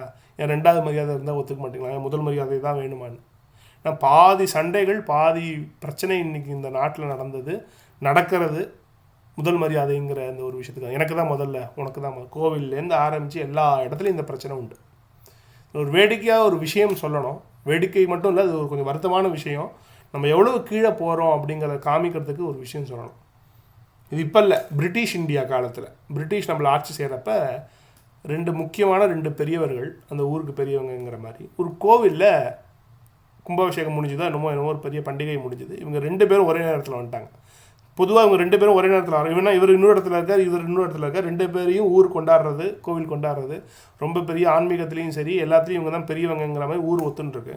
இந்த 2 பேரும் நான் பேர் சொல்லலை இங்கே ஒரு காரணத்துக்காக. இவங்க 2 பேரும் ஒரே நேரத்தில் வந்துட்டாங்க. இந்த 2 ஊர் பெரியவங்களும் இவங்க 2 பேருக்கு மரியாதை கொடுத்தாங்கணும். இப்போ யாருக்கு முதல்ல மரியாதை கொடுக்கறதுன்னு இது பிரச்சனை ஆகிட்டு கோர்ட்டுக்கே போச்சான். அப்போ கோர்ட்டில் தீர்ப்பு சொல்கிறவன் யாருன்னா பிரிட்டிஷ்காரன். வெள்ளைக்காரனுக்கு என்ன கண்டான்? முதல் மரியாதை கண்டானா, 2ஆம் மரியாதை கண்டானா, இவங்க சொல்கிற டேர்ம்ஸ் எதாவது கண்டான்? ஒன்றுமே புரியல, கேஸே புரியல அவனுக்கு. 2 பேர் ஏதோ அடிச்சுக்கிறாங்கன்னு தெரியுது. இவன் பஞ்சாயத்து பண்ண உட்காந்துருக்கான். இவங்க ஒரே சம்ஸ்கிருதமாக பேசிகிட்டு இருக்காங்க. எல்லா டேர்ம்ஸும் ஒன்றுமே புரியல அவனுக்கு. என்னையா அடிக்கடி ஏதோ சொல்கிறீங்க, எனக்கு ஒன்றுமே புரியல, தீர்த்தங்கிறீங்க, அக்ர பூஜைங்கிறீங்க, அர்க்கியம்ங்கிறீங்க, எல்லாம் என்னையா அர்த்தம் அப்படின்னு கேட்குறான். அந்த அந்த அந்த நடுவனாக இருக்கிற அந்த வெள்ளைக்காரன் கேட்குறான், என்னையா பேசுகிறீங்க அப்படின்னு கேட்கும்போது அவன் காதை மெதுவாக கடிச்சாங்களாம். அது ஒன்றும் இல்லை வெள்ளைக்காரத்துறை, முதல் மரியாதைன்னு ஒன்று இருக்குது. யாருக்கு முதல்ல மரியாதை பண்ணணும்னு பார்க்கணும். அவங்களுக்கு தான் முதல்ல தீர்த்தம் கொடுக்கணும். ஆமாம், தீர்த்தங்கிறீங்க, தீர்த்தம்னா என்னையா அப்படின்னு கேட்டானா. ஒன்றும் இல்லை, அபிஷேகம் பண்ண ஜலம் இந்த எல்லாருக்கும் முதல்ல அந்த குடிக்க கொடுக்கறதுக்கு கையில் தண்ணி கொடுப்போம், இந்த ஜலம் கொடுப்போம். அவங்க அதை யார் முதல்ல வாங்கி அருந்துறாங்களோ அவங்களுக்கு தான் முதல் மரியாதை, அப்புறம் பரிவட்டம்லாம் கட்டுவோம் அப்படின்னானா. நம்மக்குள்ளே சமாதானம் படுத்திட்டு போகலாம். இன்றைக்கி ஒருத்தருக்கு முதல் மரியாதை, நாளைக்கு இன்னொருத்தருக்கு, அடுத்த பூஜையில் இன்னொருத்தருக்கு எடுத்துகிட்டு போகலாம், தப்பே கிடையாது. நம்மளோட அகம்பாவம் இந்த ஈகோவை தொலைக்காமல் விட்டு இங்கே வந்து ஒரு பெரிய விஷயம் நடக்குது. ஒரு பெரிய கும்பாபிஷேகம் மாதிரி, ஒரு யாகம் மாதிரி, ஒரு பெரிய ஒரு தர்மம் நடக்கிறது. அது முடிவில் ஒருத்தருக்கு நடக்குதே தவிர அந்த தர்மம் நல்லபடியாக நடந்து முடியணுங்கிற அபிப்பிராயம் தான் இருக்கணுமே தவிர இதில் நான் தான் வசதி, நான் தான் பெரியவங்க, அந்த ஈகோ இருக்கக்கூடாது. அது எப்படின்னா சில பேர் ஆட்டி படைக்கிறதுன்னு இந்த 2 பெரியவங்களும் என்ன பண்ணிட்டாங்கன்னா கேஸ் போட்டாங்க. வெள்ளைக்காரன்ட்ட போய் நிற்கிறது. இப்போ வெள்ளைக்காரன் என்ன சொல்கிறான்னா அதுதான் தீர்ப்பு.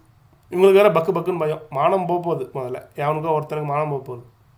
இப்போ 2 பேருக்கு மானம் போகிற மாதிரி ஒரு வெள்ளைக்காரன் ஒன்று பண்ணான். இவ்வளோதான விஷயம். அவனுக்கு என்ன கண்டான்? அவனை தீர்த்தத்தை கண்டானா, பூஜையை கண்டானா, புஷ்பத்தை கண்டானா, என்னத்தை கண்டான் வெள்ளைக்காரன்? ரொம்ப சிம்பிள். அந்த எந்த இடத்துலேருந்து தீர்த்தம் கொடுக்குறது அந்த பாத்திரம் எடுத்துக்கோங்க. இந்த பாத்திரம் 2 பக்கமும் 2 ஓட்டையை போடுங்க. 2 இடத்துல 2 பைப்பு மாதிரி 2 ஃபிட்டிங் பண்ணுங்கள். 2 பேர் 2 சைடில் இருந்து பிடிச்சி குடிங்களான்ட்டான். இதை தான் தீர்ப்பாக எழுதினான் வெள்ளைக்காரன். 2 பெரியவங்களும் யார் சண்டையோ ஒரே அளவில் பைப்பை வச்சு ஒரே நேரத்தில் ஓப்பன் பண்ணி விடுங்க. இந்த பைப்லேருந்து 2 பேருக்கும் இந்த தண்ணி சொட்டும், இந்த தீர்த்தம் சொட்டும். 2 பேரும் ஒரே நேரத்தில் பிடிச்சி குடிங்கடான்னு தீர்ப்பு கொடுத்தான். அவ்வளவு கேடுகட்டு போய் நம்ம ஆட்கள்லாம் இந்த பிரச்சனையை வந்து வெள்ளைக்காரன் வரைக்கும் போய் அசிங்கப்பட்டிருக்கோம். இதெல்லாம் இது மகாபாரதம் என்ன காமிக்கிறதுனா இந்த முதல் பூஜைக்கு தான் சண்டையை வரப்போகிறது. இப்போ அக்ர பூஜைக்கு தான் இந்த கடைசியாக பண்ணுற அந்த முதல் மரியாதை யாருக்கு பண்ணணுங்கிறதுலாம் இப்போ பிரச்சனையே வரப்போகுது. இதே மாதிரி சின்ன சின்ன விஷயங்களுக்கு தான் நம்ம வந்து இந்த பெருமை பேசி அகம்பாவமாக பிடிச்சிட்டு நம்ம சண்டை போட்டுருக்கோம். இதெல்லாம் நம்மளோட மனசை விட்டு போகணும். இதையும் தாண்டி ஒரு கிரேட்டர் பர்பஸ் என்ன, அதை நோக்கி நம்மளோட எண்ணங்கள் இருக்கணுங்கிறது இந்த மகாபாரதத்திலே நம்ம கற்றுக்க வேண்டிய மிகப்பெரிய மாண்பு இது தான். இங்கே யாருக்கு பூஜை பண்ணுறதுன்னு கேட்கும்போது உங்களுக்கு தெரியும் கிருஷ்ணனுக்கு தான் பண்ணணும்னு. நம்ம ஊரில் இருக்கிற மாதிரி சாதாரணமாக சொல்லக்கூடாது. அது ஒரு முஸ்தீப்பு கொடுத்து பண்ணணும். எங்கள் கட்சியிலலாம் பார்க்கலாம், அது ஒரு இந்த திராவிட கட்சிகளுக்கே உரிய பழக்கம். ஒரு தீர்மானம் நிறைவேற்றுவார் அப்படின்னு ஒரு தீர்மானத்தை வாசிப்பார். இதை நான் முன்மொழிகிறேன் அப்படின்னு ஒருத்தர் எழுந்துச்சு நிற்பார். இன்னொருத்தர் ஒன்று இதை நான் வழிமொழிகிறேன் அப்படிம்பார். ஏதோ திராவிட கலாச்சாரம் மாதிரி பெரிய ஜனநாயக உரிமை மாதிரி பேசுவாங்க. இது மகாபாரதத்தில் இருக்குது. இந்த முன்மொழிகிறது வழிமொழிகிறதுலாம் நம்ம நாட்டு நம்ம தேசத்தில் நம்ம தர்மத்தில் இருக்கிற ஒரு பழக்க வழக்கம். ஒரு நல்ல விஷயம் பண்ணுறதுன்னு முடிவு பண்ணிட்டார் தர்மராஜர். அக்ர பூஜை கிருஷ்ணனுக்கு தான் கொடுக்கணும்னு முடிவு பண்ணி தான் ராட்சச யாகமே பண்ணாருன்னு பார்த்தோம். ஆனால் அவர் சாதாரணமாக பண்ணக்கூடாது, டேரெக்டாக போய் பூஜை பண்ணிடக்கூடாது. எல்லாரும் ஒத்துக்கிற மாதிரி இருக்கிற ஒரு வீரர் சொல்லணும் நீ கிருஷ்ணனுக்கு பண்ணுன்னு. அப்படி ராஜ்யமே கொண்டாடுற மிகப்பெரிய பலசாலி, மிகப்பெரிய பலவான், மிகப்பெரிய பராக்கிரமசாலி கங்கை புத்திரராக இருக்கிற பீஷ்மர். இவங்களோட தாத்தாட்ட கேட்குறார், தாத்தா வயசுலேயும் பராக்கிரமத்திலையும் பெரியவர் நீங்கள், உங்களை நம்பி தான் இந்த நாடே இருக்குது, நீங்கள் சொல்லுங்கள் யாருக்கு அக்ர பூஜை பண்ணணும்னு கேட்டார். இங்கே ஒரே ஒருத்தன் தான் பூஜிக்கத்தக்கவன், அவன் சாக்ஷாத் வாசுதேவ கிருஷ்ணன் தான். கிருஷ்ணனுக்கு பண்ணுனார். அவர் முன்மொழிஞ்சார். உடனே சகாதேவன் இதை நான் வழிமொழிகிறேன்னு ஊருக்கு முன்னாடி நான் ஒத்துக்கிறேன், நான் ஒத்துக்கிறேன் இதைன்னு வழிமொழிஞ்சிட்டான் சகாதேவன். இந்த முன்மொழிகிறது வழிமொழிகிறது மகாபாரதத்திலேயே இருக்குது. அப்படி தர்மராஜர் தானே ராஜா, அவரையவா எல்லாம் பூஜை பண்ணிட்டு பேர். தர்மராஜர் முன்னாடி போக பின்னாடி எல்லா பாத்திரங்கள், அந்த பூஜைக்கு உண்டான எல்லா தாம்பாலம், பாத்திரம், தண்ணீர், நீர், ஜலம், புஷ்பம், சந்தனம், குங்குமம் எல்லாத்தையும் எடுத்துன்னு கையோட பின்னாடி ஓடி வர்றது யாருன்னா சகாதேவன். இந்த அக்ர பூஜையை அர்க்கியாஹரண பர்வம்னு மகாபாரதத்தில் சபா பர்வத்தில் விஸ்தாரமாக இருக்குது. அர்க்கியம் ஹரண பர்வம், அதை கைப்பற்றுறாங்க. அதை செய்ய விடாமல் தடுக்கிறதுக்கு ஒரு பர்வம். இந்த அர்க்கியாஹரண பர்வத்தை 2 வழியாக அர்த்தம் கண்டுபிடிக்கலாம். சிசுபாலன் அர்க்கியம் கொடுக்கக்கூடாது கிருஷ்ணனுக்குன்னு ஹரணம், அதை தடுத்து நிறுத்தணும்னு முயற்சி செய்தான். அதனால அர்க்கியாஹரண பர்வம். இந்த ஹரணத்துக்கு இன்னொன்னா திருடுறதுன்னு ஒரு அர்த்தம் இருக்குது. நம்மளோட இதயத்தை எப்படி திருடுறாரோ நம்மக்கிட்ட இந்த மரியாதைங்கிற ஒரு விஷயத்தை வச்சு தான் நம்ம எல்லாம் சண்டை போட்டுருக்கோம். அந்த மரியாதையை எனக்கு நீ கொடுத்துரு, அதை நான் உங்ககிட்டேருந்து திருடிக்கிறேன்.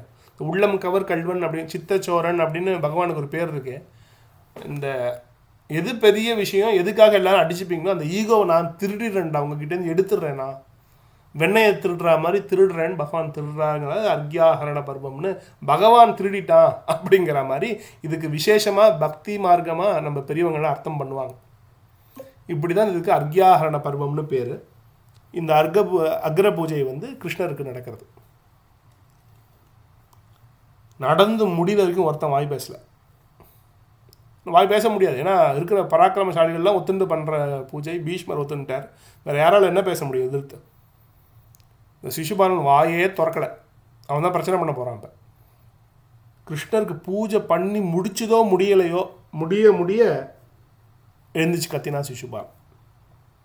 எப்படி அவனுக்கு முதல் மரியாதை பண்ணலாம் அப்படின்னு சில பேர்லாம் அந்த பிரச்சனை பண்ணுறதுக்குனே வருவாங்க.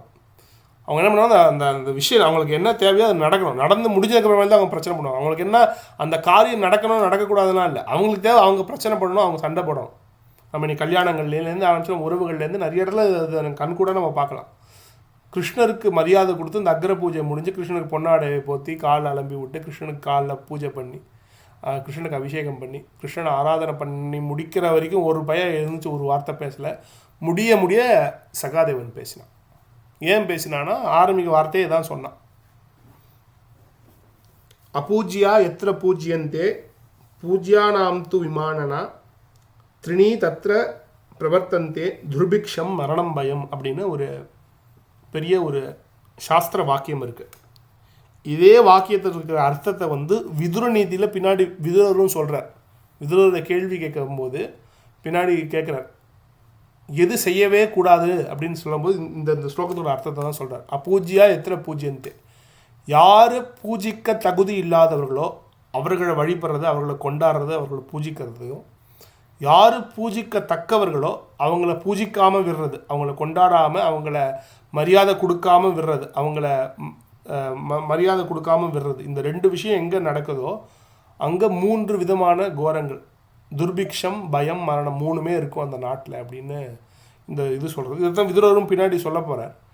இவனுக்கு என்ன ஆசைன்னா, இவனுக்கு என்ன நம்பிக்கைன்னா கிருஷ்ணன் பூஜைக்கு உரியவன் இல்லை, அவனுக்கு பூஜை செய்யக்கூடாதுன்னு சிசுபாலனுக்கு நம்பிக்கை. அது ஏன்னு பின்னாடி பார்க்க, கிருஷ்ணனுக்கும் சிசுபாலனுக்கும் என்ன பிரச்சனைன்னு பின்னாடி பார்க்க போகிறோம். வெறும் ருக்மிணியை கைப்பற்றி போயிட்டாங்கிற மட்டும் கிருஷ்ணனுக்கும் சிசுபாலனுக்கும் சண்டை கிடையாது. அதையும் தாண்டி ஒரு பகை இருக்குது உள்ள மனசுக்குள்ள. சிசுபாலன் சொல்கிறான், நீ ஏன் கிருஷ்ணனுக்கு பண்ணி வச்ச, அவன் அபூஜ்யன், அவனுக்கு பூஜைக்கே உரியவன் இல்லை அப்படின்னு கத்துறான். எல்லாம் பண்ணி முடிச்சதுக்கு அப்புறமேலு சண்டை போடணுமேனு சிசுபாலன் நினச்சி இந்த விஷயத்த சொல்கிறான். அவனுக்கு போய் நீ பூஜை பண்ணிட்டியே, இது சரியா அப்படின்னு கேட்குறான். இப்படி பூஜைக்கு தக்காதவர்களை போய் நீ பூஜை பண்ணுறியே அப்படின்னு, கிருஷ்ணனுக்குலாம் என்ன தகுதி இருக்குது அவனுக்கு போய் நீ பூஜை பண்ணுற அப்படின்னு சத்தம் போட ஆரம்பிக்கிறான். பீஷ்மர் சொல்லிட்டார் கண்ணனுக்கு தான், நீ யாரை கேட்டுடா பண்ண அப்படின்னு சிசுபாலன் சண்டை பண்ணுறோம்.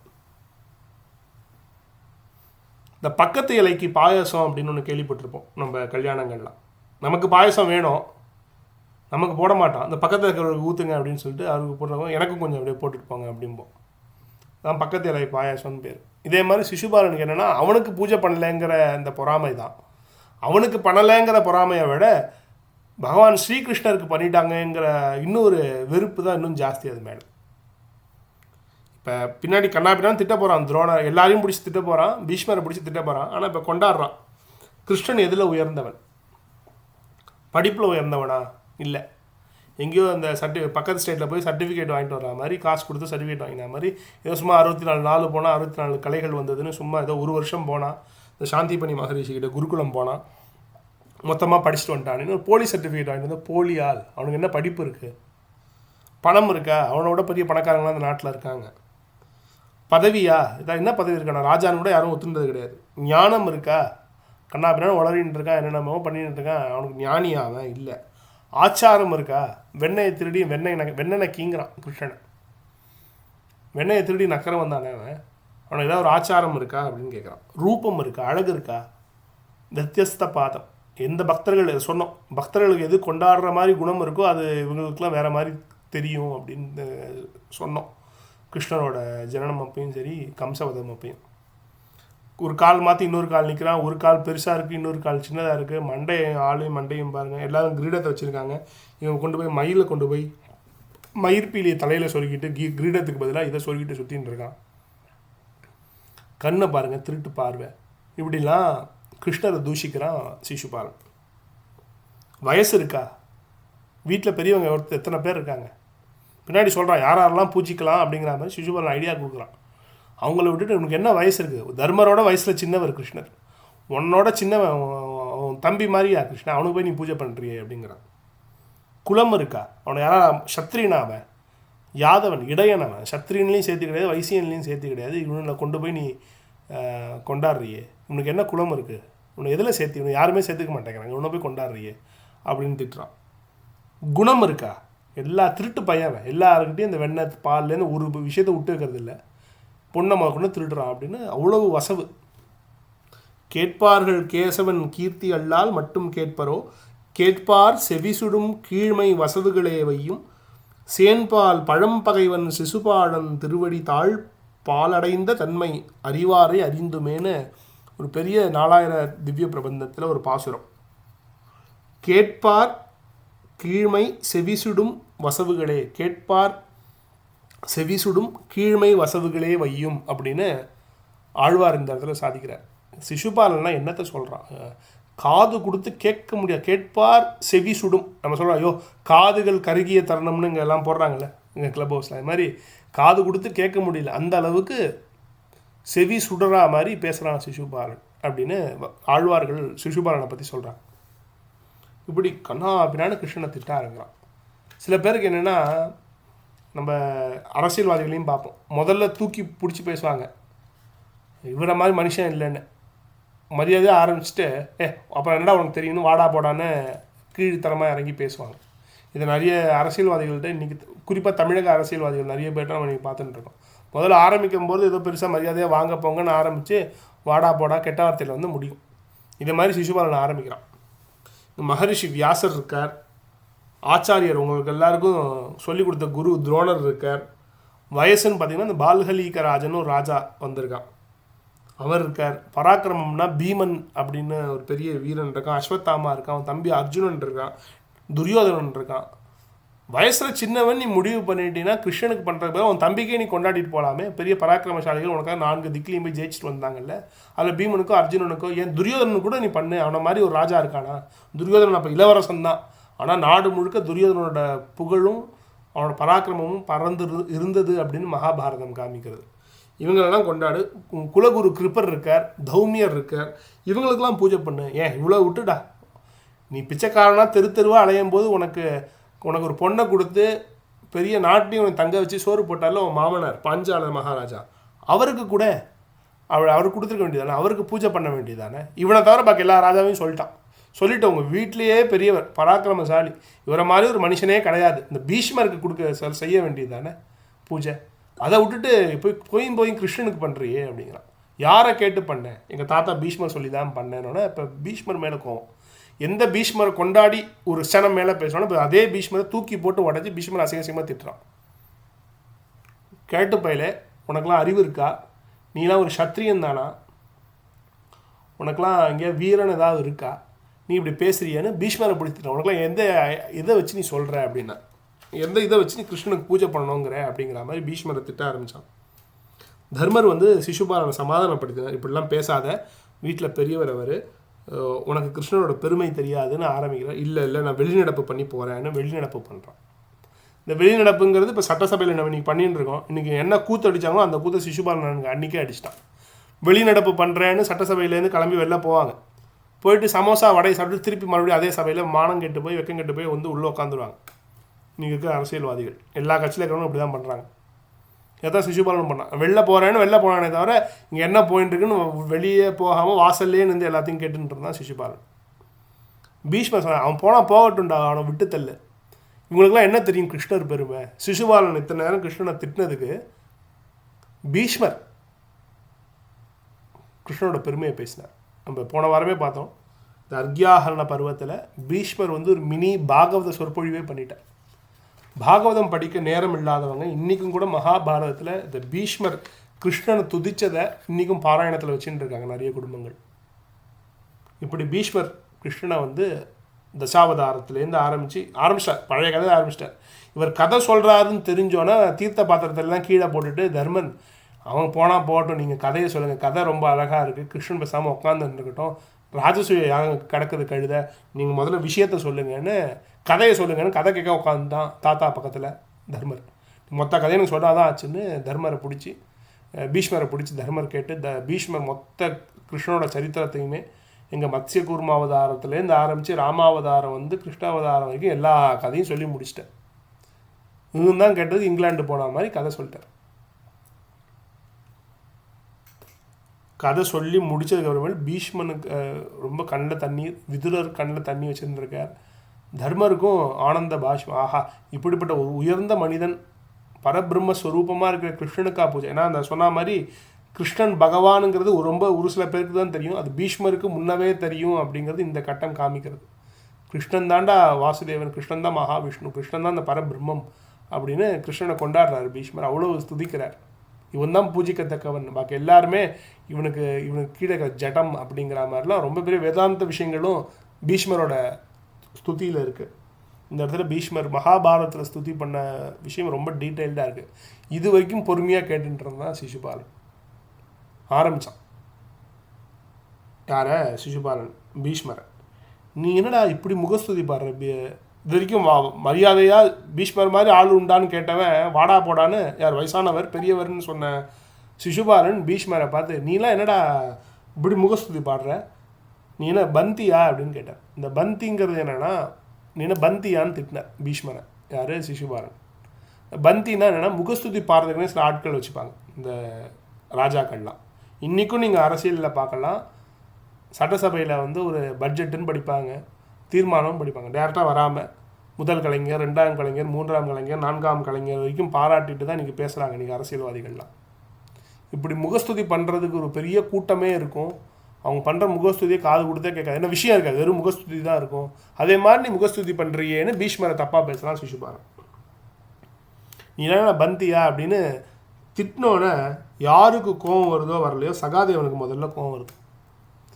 நீ கிருஷ்ணனை மதிக்க மாட்டேங்கிறேங்க, கிருஷ்ணனை பாராட்டி பெருமையை பேசுறது எங்கள் தாத்தா, நீ அவரை திட்டுற, கிருஷ்ணனை மதிக்காதவன் எல்லாரோட எந்த ராஜாவானா இருக்கட்டும், இவன் வேற சம்மந்தமே இல்லாமல் சிசுபாலன் என் கூட சப்போர்ட்டுக்கு வாங்கன்னு 2-3 ராஜாக்களை வேற வம்புக்கு இழுக்கிறான், வாங்க என் பக்கத்துக்கு வாங்கன்னு. 2-3 ராஜா வேற லைட்டாக சிசுபாலன் சைடு அடிக்கிற மாதிரி இருந்துச்சு நிற்கிறாங்க. இதை பார்த்தா சகாதேவன் இதுக்கப்புறம் விட்டா சரிப்பட்டு வராது, இந்த இடத்துல உனக்கு செக்கு வச்சாகணும்னு கடுப்பாயிட்டான் சகாதேவன். பாண்டவோட கடைசி தம்பியாக இருக்கிற சகாதேவன் எழுந்து சொன்னான் அந்த வார்த்தையை.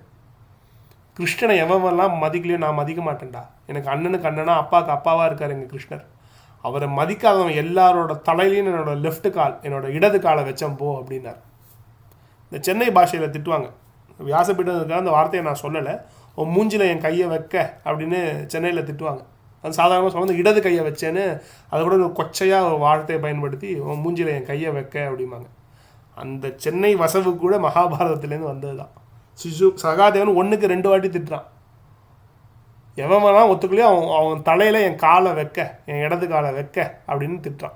இந்த திட்டு வசனம் அப்படியே இருக்குது மகாபாரதத்தில். இவன் இதை சொன்னாலும் கோவம் வந்துருச்சு எல்லாருக்கும், எல்லா ராஜாக்களும். கொஞ்சம் ஆசிலேஷன் இருந்தாலும் எங்கள் தலையில் எப்படி சகாதேவன் கால் வைப்பான், அவ்வளோ கீழ்த்தரமாக நாங்கள் போயிட்டோமான்னு வந்ததே கோவம் எல்லாருக்கும். அங்கங்கே கூட்டம் கிளம்பிடுச்சு.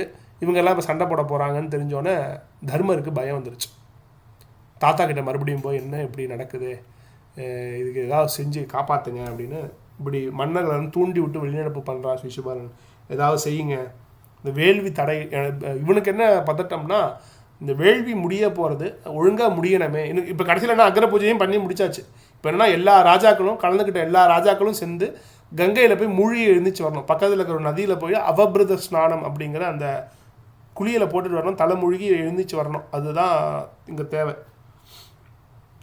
இது அபபிரத ஸ்நானம் யுதிஷ்டர் பண்ணணும். இது பண்ணி முடிச்சிட்டாருன்னா இவருக்கு எல்லாரும் சேர்ந்து இந்த யுதிஷ்டருக்கு ஸ்நானம் பண்ணி வச்சுட்டாங்கன்னா யாகம் முடிஞ்சாச்சு. நான் அந்த அபபிரத ஸ்நானம் என்னை பண்ண விட மாட்டாங்க போல, இந்த யாகம் பண்ணி முடியாது போலன்னு பயம் வந்துடுச்சு யுதிஷ்டருக்கு. பீஷ்மர் சொன்னார், பேசாமல் இருடா, நீ ஏன்டா பயப்படுற, தூங்குற சிங்கம்டா கிருஷ்ணன், அவன் தூங்கின்னு இருக்காங்கிறதால சிங்கத்தை சுற்றி நாய்ங்கள்லாம் கத்தும், ஒரு சின்ன கர்ஜனை கிருஷ்ணன் அந்த சிங்கம் எழுந்திரிச்சு விட்டுதுன்னா அந்த எல்லா நாயும் தெரிச்சு ஓடும். அதே மாதிரிடா கிருஷ்ணன் பேசாமல் உட்காந்துருக்கான்னு நீ பார்க்குற, அவன் திருப்பி பதில் பேசினா இவங்களாம் ஏமாத்துறதுக்கு நீ ஏன் பயப்படுறேன்னு பீஷ்மர் லைட்டாக கிருஷ்ணன் பக்கம் காணினத்துங்க. இது வரைக்கும் கிருஷ்ணன் எதுவுமே பேசலை, பேசாமல் உட்காந்துட்டுருக்கான். கொடுத்த பூஜையெல்லாம் வாங்கிட்டு பேசாமல் உட்காந்துட்டுருக்கான். இப்போ இந்த வார்த்தை கேட்டால் இன்னும் சிசுபாலனுக்கும் மறுபடியும் வெளிநடப்பு பண்ணால் மறுபடியும் உள்ளே வந்து ஒரு கிழட்டு அண்ணன் கதையை சொல்கிறான். ஒரு கிழட்டு அண்ணன் இருந்தது, அதுக்கு ரெக்கையெல்லாம் பிஞ்சு போச்சு அந்த அன்னப்பறவைக்கு. அது என்ன பண்ணுச்சுன்னா, இருந்த மற்றவங்களோட முட்டையை நான் பத்திரமா பார்த்துக்கிறேன்னு சொல்லி அனுப்பிச்சிது. மற்ற பறவைகளை அனுப்பிச்சிட்டு ஒவ்வொரு நாளும் ஒவ்வொரு முட்டையாக எடுத்து சாப்பிட்டுது. இப்படி தன்னோட அந்த மற்ற பறவைகளிட்ட குஞ்சுகளை இதுவே சாப்பிட ஆரம்பிக்க ஒரு நாள் அதை ஒருத்தர் கண்டுபிடிச்சி இந்த கிழட்டு அன்னம் தங்களோட பரம்பரையில் வந்த ஒரு அந்த பெரியவராக இருக்கிற அந்த கிழட்டு அன்னத்தை மற்ற பறவைகள்லாம் சேர்ந்து அடித்து குத்தி கொன்று அனாதையாக போட்டுது. அந்த கதை சிசுபாலன் சொல்கிறான். நீ இன்னைக்கு ஏதோ சப்போர்ட் பண்ணிட்டு இருக்க, கடைசியில் இவங்க கையால் தான் நீ சாக போகிற அப்படி தான் போனார் பீஷ்மர் கடைசியில். ஏன்னா அவர் பாண்டவர்கள் தர்மம் பக்கம் நிற்காமல் தன்னோட ராஜ்ய பாரம் பெருசு தன்னோட ஸ்வதர்மத்துக்காக நின்றார். பீஷ்மர் உயிரை விட்டார். ஆனால் இந்த விஷயத்த சிசுபாலன் சொல்கிறான், அன்னப்பறவை மாதிரி அடிபட்டு சாக போகிற நீ அப்படின்னு பீஷ்மரை எச்சரிக்கிறான் சிசுபாலன். என் தாத்தாவையா திட்டின அப்படின்னு மறுபடியும் யார் பீமன் எழுந்துச்சு, என் தாத்தாவையா திட்டம் உன் மண்டையை உடைக்கிறேன் பாருன்னு கதையை தூக்கிட்டு சண்டைக்கு போனான். முதல்ல சகாதேவன் திட்டினா, அடுத்து பீமன் இப்போ சண்டைக்கு வந்துட்டான். உடனே பீஷ்மர் தடுத்து பீமனை நிறுத்தி, பீமன் வந்ததை பார்த்தோன்னா மறுபடியும் சிசுபாலன் வந்தால் வரட்டும்டா, அவன் தான் பெரிய வீரன், நாமே வரட்டும், என்கிட்ட மோதி பார்க்கட்டும்ங்கிறான். யார்? எல்லா கல்யாணத்துலேயும் போய் அடி வாங்கிட்டு ஓடி வந்த சிசுபாலன் இன்றைக்கி பெருசாக வீரம் பேசுகிறான். தைரியமாக இருந்தால் வர சொல்லு பீமனை, நான் சண்டை போட்டு ஒரு வழி பண்ணுறேன் அப்படின்னு பீமனும் சிசுபாலனும் சண்டை போடுற மாதிரி நிலமை வருது. பீஷ்மர் தடுத்து நிறுத்தினார்.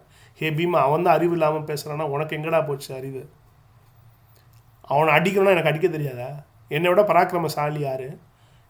நான்லாம் அடித்தேன்னா அவெல்லாம் ஏமாத்துறோம், கை வச்சு பாருங்கிறார் மேலே. அவன் மேலே மட்டும் கை வச்சு பார்க்கட்டும், நான் என் பலத்தை நான் காமிக்க மாட்டேன், நான் ஏன் பேசாமல் உட்காந்துருக்கேன்?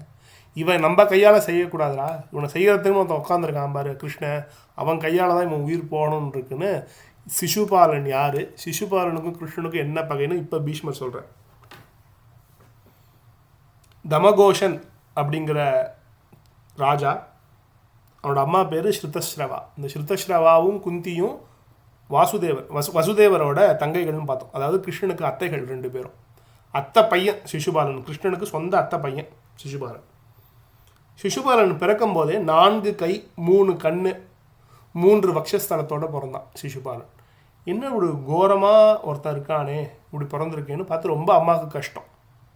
இன்றைக்கி நம்மளே பார்க்குறோம், இந்த தினத்தந்தியிலலாம் பார்த்திங்கன்னா நம்ம பள்ளி படிக்கும்போது இந்த செய்திகள்லாம் அநேகமாக வரும், நிறைய வரும். 3 கால் கொண்ட மாடு பிறந்தது, 3 கைகள் இருந்தது, 6 கால், 2 தலையில் கண்ணுக்குட்டி பிறந்தது, 3 தலையில் ஆட்டுக்குட்டி பிறந்ததுன்னு பாதி டூப்பாக இருக்கும், பாதி உண்மையாக இருக்கும். இது இந்த இடத்துல இருக்குது, இதெல்லாம் மக்கள்கள் வந்து பார்வையிட்டனர் அப்படின்னு போடுவாங்க. டிக்கெட்டை வச்சு வசூல் பண்ணுவாங்க. இது நிறைய நம்ம பள்ளி பருவத்தில் நடந்திருக்கு.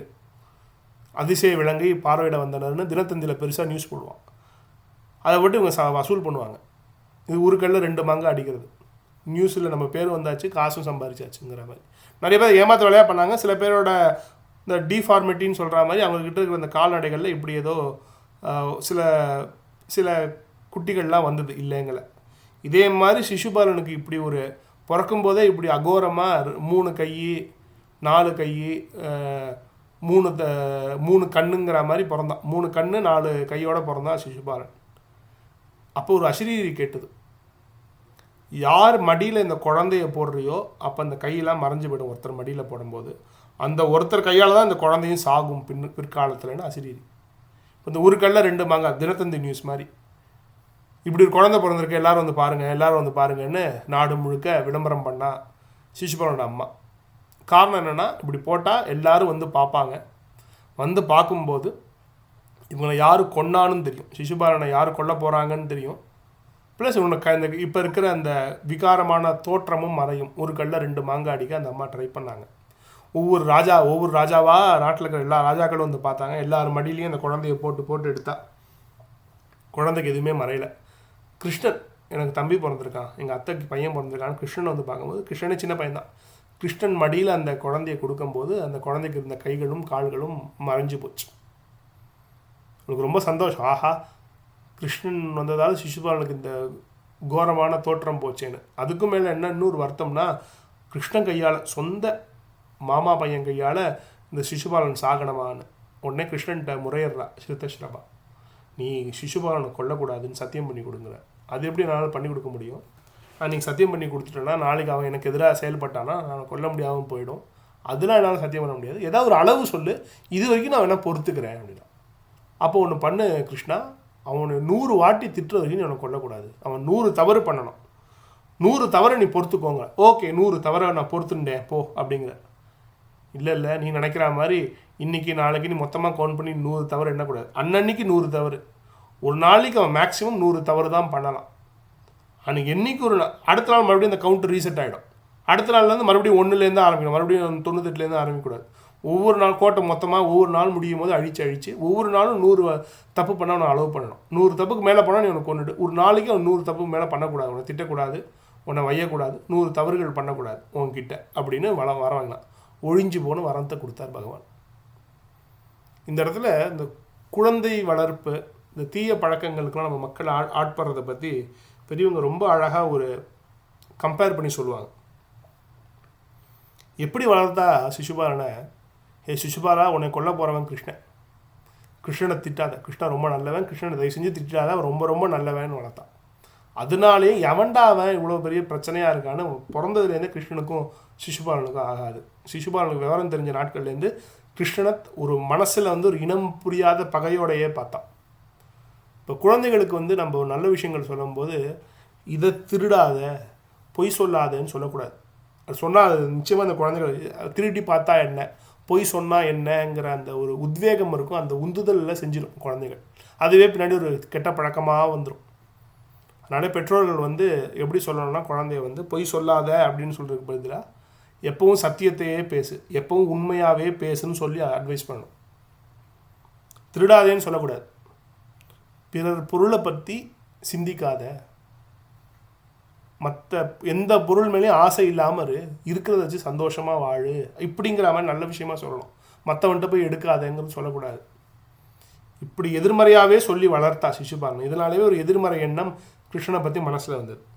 ஒரு கட்டத்துக்கு அப்புறம் சிசுபாலன் கிருஷ்ணனை திட்ட ஆரம்பித்தான். எப்படி கெட்ட பழக்கங்கள்லாம் செய்யாதுன்னு சொல்லி தானாக வருதோ கண்ட்ரோல் பண்ண முடியாது. அதுவும் தாய் சொல்லி கேட்குற வயசை தாண்டி சிசுபாலன் வளரும்போது பார்த்தா இதுக்கப்புறம் சொல்லி திருந்தது, திட்டாத, அதை செஞ்சு கிருஷ்ணனை திட்டாதன்னு சொன்னால் கேட்குற அளவில் எனக்கு சிசுபாலன் இல்லை, வளர்ந்துட்டான்.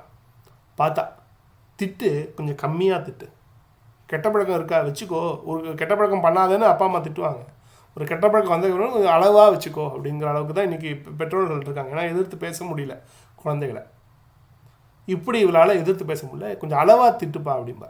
100 திட்டு வந்தோன்னே நீ கோட்டா ஓவர் நிறுத்திக்கோன்னு இவ கவுண்ட் வச்சுட்டு இருப்பா.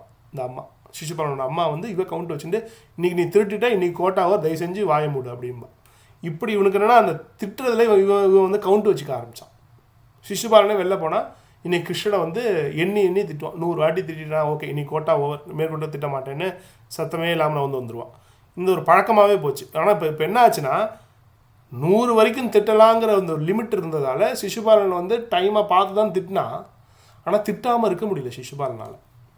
இன்றைக்கி லாகரி வஸ்துக்கள், இன்றைக்கி இருக்கிற இந்த போதைப் பொருட்கள்லேருந்து இன்றைக்கி என்னென்னலாம் நம்ம மனித சமூகம் ஆட்படுறதோ அது எப்படி இதே மாதிரி ஒரு தீய பழக்கத்துக்குள்ளே போய் மாட்டிக்குங்கிறத இந்த சிசுபாலன் கதையை வச்சு பெரியவங்க சொல்லுவாங்க. செய்யக்கூடாதுன்னு சொன்னால் செய்ய தோணும், செய்ய ஆரம்பித்தா நிறுத்த முடியாது. லிமிட்டாக செய்கிறேன்னு ஆரம்பித்து அன்லிமிட்டடாக போகும். பின்னாடி நம்மளே நிறுத்தணும்னு நினச்சா கூட நிறுத்த முடியாது. அதுவே ஒரு போதையை கொடுக்கும். இன்றைக்கி நம்ம திட்டால் தான் நமக்கு சந்தோஷங்கிற மாதிரி திட்டாட்டி அவனால் அன்றைக்கி நாள் முடிஞ்ச மாதிரியே இருக்காது சிசுபாலன். இப்படியே திட்ட ஆரம்பித்து திட்டுறத தொழிலை, யாரை திட்டக்கூடாதோ, யாரை திட்டினா தனக்கு அழிவு வருமோ அதையே தொழிலாக வச்சுட்டான் சிசுபாலன். இப்படிப்பட்ட சிசுபாலன்டாங்க இவன் கையால் தான் அவன் போய் சேர போகிறான் அப்படிங்கிற கவுண்ட் வச்சுட்டு இருந்தான் சிசுபாலன் டெய்லி. இப்போ என்னன்னா சிசுபாலனுக்கு மரியாதை தரல, பொறாமல், மற்றவங்களுக்கெல்லாம் விட்டுட்டு இது பண்ணுறான். ப்ளஸ் போதா குறைக்கு சகாதேவன் திட்டான், பீமன் திட்டான், பீஷ்மர் அசிங்கப்படுத்திட்டார், மொத்த ராஜசபையில் முன்னாடி நிற்க வச்சு நம்ம தர்மரும் அசிங்கப்படுத்தி கிருஷ்ணனுக்கு பூஜை பண்ணிட்டார். அந்த பொறாமை இவ்வளவும் நடந்ததுக்கப்புறம் சிசுபாலனுக்கு தன்னிலையை மறந்தான். அகந்தை தலைக்கேறியது. என்ன நடக்குது தெரியல, நம்பர் எங்கே ஞாபகம் இருக்கும், வரிசையாக திட்ட ஆரம்பிச்சிட்டான். ஒரு கட்டத்தில் பீஷ்மர் சொன்னது தான் தாமதம். இந்த கேட்பார் செவி சுடும் கீழ்மை வசவுகளே அப்படிங்கிற மாதிரி கண்ணா பின்னான்னு திட்ட ஆரம்பிச்சிட்டான். சும்மா இல்லாமல் சகாதேவன் 1க்கு 2 வாட்டி திருப்பி மறுபடியும் எவன்லாம் கிருஷ்ணனை திட்டானோ அவன் தலையில் என் காலை வைக்க அப்படின்னு மறுபடியும் கற்றுக்கப்போ இன்னும் கோவம் ஏறிடுச்சு. கிருஷ்ணனை வந்த வார்த்தைகள் வராத வார்த்தைகள் என்னென்னலாம் திட்டினாங்கிறதே ஒரு அஷ்டோத்திர நாமா அப்படி மாதிரி ஒரு 100 நாமாக்களை மகாபாரதத்தில் ரெக்கார்ட் இருக்குது. திட்டினா பொறுத்து கிருஷ்ணர் இருக்குது, சால்வையெல்லாம் போத்தி கிருஷ்ணர் அப்படியே பூவில் இருக்கா. இதில் என்னென்னா அந்த சகாதேவன் மட்டும் 2வது வாட்டி சொன்னான். என்னென்னு சொன்னால் உன் தலையில் கால் வைப்பண்டா அப்படின்னா. இந்த 2வது வாட்டி சகாதேவன் சொல்லும்போது எங்கேருந்தோ பூ மாதிரி பொழிஞ்சுதான், எங்கேருந்து தான் அந்த பூக்கள்லாம் கொட்டினதோ தெரில, தேவர்கள்லாம் சகாதேவனுக்கு பூஜை பண்ணாங்க. கிருஷ்ணனை எவனா திட்டினீங்க, உங்கள் தலையில் நான் காலை வச்சேன் பார், உன் தலையில் என்னோட இடது காலை வைக்க அப்படின்னு சொல்லும்போது பூக்களாக கொட்டினது. நாரதர் அசிரீரியாக ரொம்ப நல்லா சொன்னேன்னு சகாதேவனை பாராட்டினேன். இதை பார்த்தோன்னா இன்னும் வேறு கடுப்பு, நம்மளை திட்டாதன்னு ஒருத்தன் சொல்கிறான், அவனுக்கு தேவர்களாக வேறு மரியாதை பண்ணுறாங்கன்னு வேறு சிசுபாலன் கோவம் திட்டுறார். இந்த சால்வையெல்லாம் போத்திக்கிட்டு கையே தெரியாத மாதிரி உள்ளே கையை மறைச்சிட்டு சால்வைக்குள்ளே எல்லா ராஜ்ய உபச்சாரங்களோட உள்ள கிருஷ்ணன் உட்காந்துருக்கார். இவ்வளவு நேரம் நடந்ததெல்லாம் பொறுமையாக கிருஷ்ணன் கேட்டுருக்கார். இப்படி சிசுபாலன் ஆரம்பித்தான் 1 2 3 4 இவர் கவுண்ட் பண்ண 100 தாண்டினது. கிருஷ்ணன் ஒன்றும் பண்ணல, கையை தூக்கினார். கையில் அவரோட சங்க சக்கரம், இந்த சக்கரம் வந்தது, நேராக போய் சிசுபாலனோட கழுத்தை அறுத்துட்டு திருப்பி வந்துடுது. 100 வாட்டி தாண்டி திட்டின அடுத்த வார்த்தையை வாயை திறக்கும் போது கிருஷ்ணனோட சங்க சக்கரம் போய் சிசுபாலனோட தலையருந்து தலையை கொய்து திருப்பி சக்கரம் வந்தது. இந்த இடத்துல பெரியவங்க சொல்லுவாங்க, கிருஷ்ணர் 100 வாட்டி எண்ணிட்டு 101வது வாட்டி வரும்போது சக்கரத்தை ஏவி கொள்ளலையா. 100 வாட்டி எண்ணிட்டு வந்தார், 100 வாட்டி முடியும் போது கிருஷ்ணன் கையை தூக்கினார், கையில் சக்கரம் வந்தது, கையில் இருந்த சக்கரம் வெளிப்பட்டது. ஆனால் கிருஷ்ணர் ஏவலை, இன்னும் பொறுத்து பார்த்தார், மன்னிக்கலாமான்னு கூட. இந்த மகா தயாளுவா கருணாமூர்த்தியாக இருக்கிற கிருஷ்ணர் இன்னும் கூட வெயிட் பண்ணார். அவனை தண்டிக்கணுங்கிற ஆசை இல்லை. ஆனால் பகவானை திட்டினதால் பாகவதர்களால் தாங்கிக்க முடியாது, பக்தர்களால் தாங்கிக்க முடியாது. பரம பக்தராக இருக்கிற பரதாழ்வார் தானே சக்கரத்தாழ்வார சக்கரமாக கையில் உட்காந்துட்டுருக்கார். அந்த சக்கரமாக இருக்கிற சக்கரம் வந்து என்னோட இறைவனையாக திட்டின அப்படிங்கிற அந்த உணர்ச்சி பெருக்கில் தானாகவே கிருஷ்ணன் கையில் ரிலீஸ் ஆகி போய் கொண்டுட்டு வந்து உட்காந்துதான். கிருஷ்ணர் ஏவவே இல்லை, சக்கரம் சென்று அந்த சக்கரத்தோட பெருமையை பற்றி பேசும்போது சங்கத்தோட பெருமையும் சக்கரத்தோட பெருமையும் எப்படி ராமரோட வில்லுக்கு ராமபாணஸ்தபஸ்தோத்திரம்னு ராமரோட அம்புக்கும் வில்லுக்கும் 100 ஸ்லோகம் 1000 ஸ்லோகம் எழுதியிருக்காங்க. அம்பரா தூணிக்கு ஒரு 100 ஸ்லோகம், ராமரோட வில்லுக்கு ஒரு 100 ஸ்லோகம், ராமரோட அம்புக்கு 100 ஸ்லோகம் இருக்குது.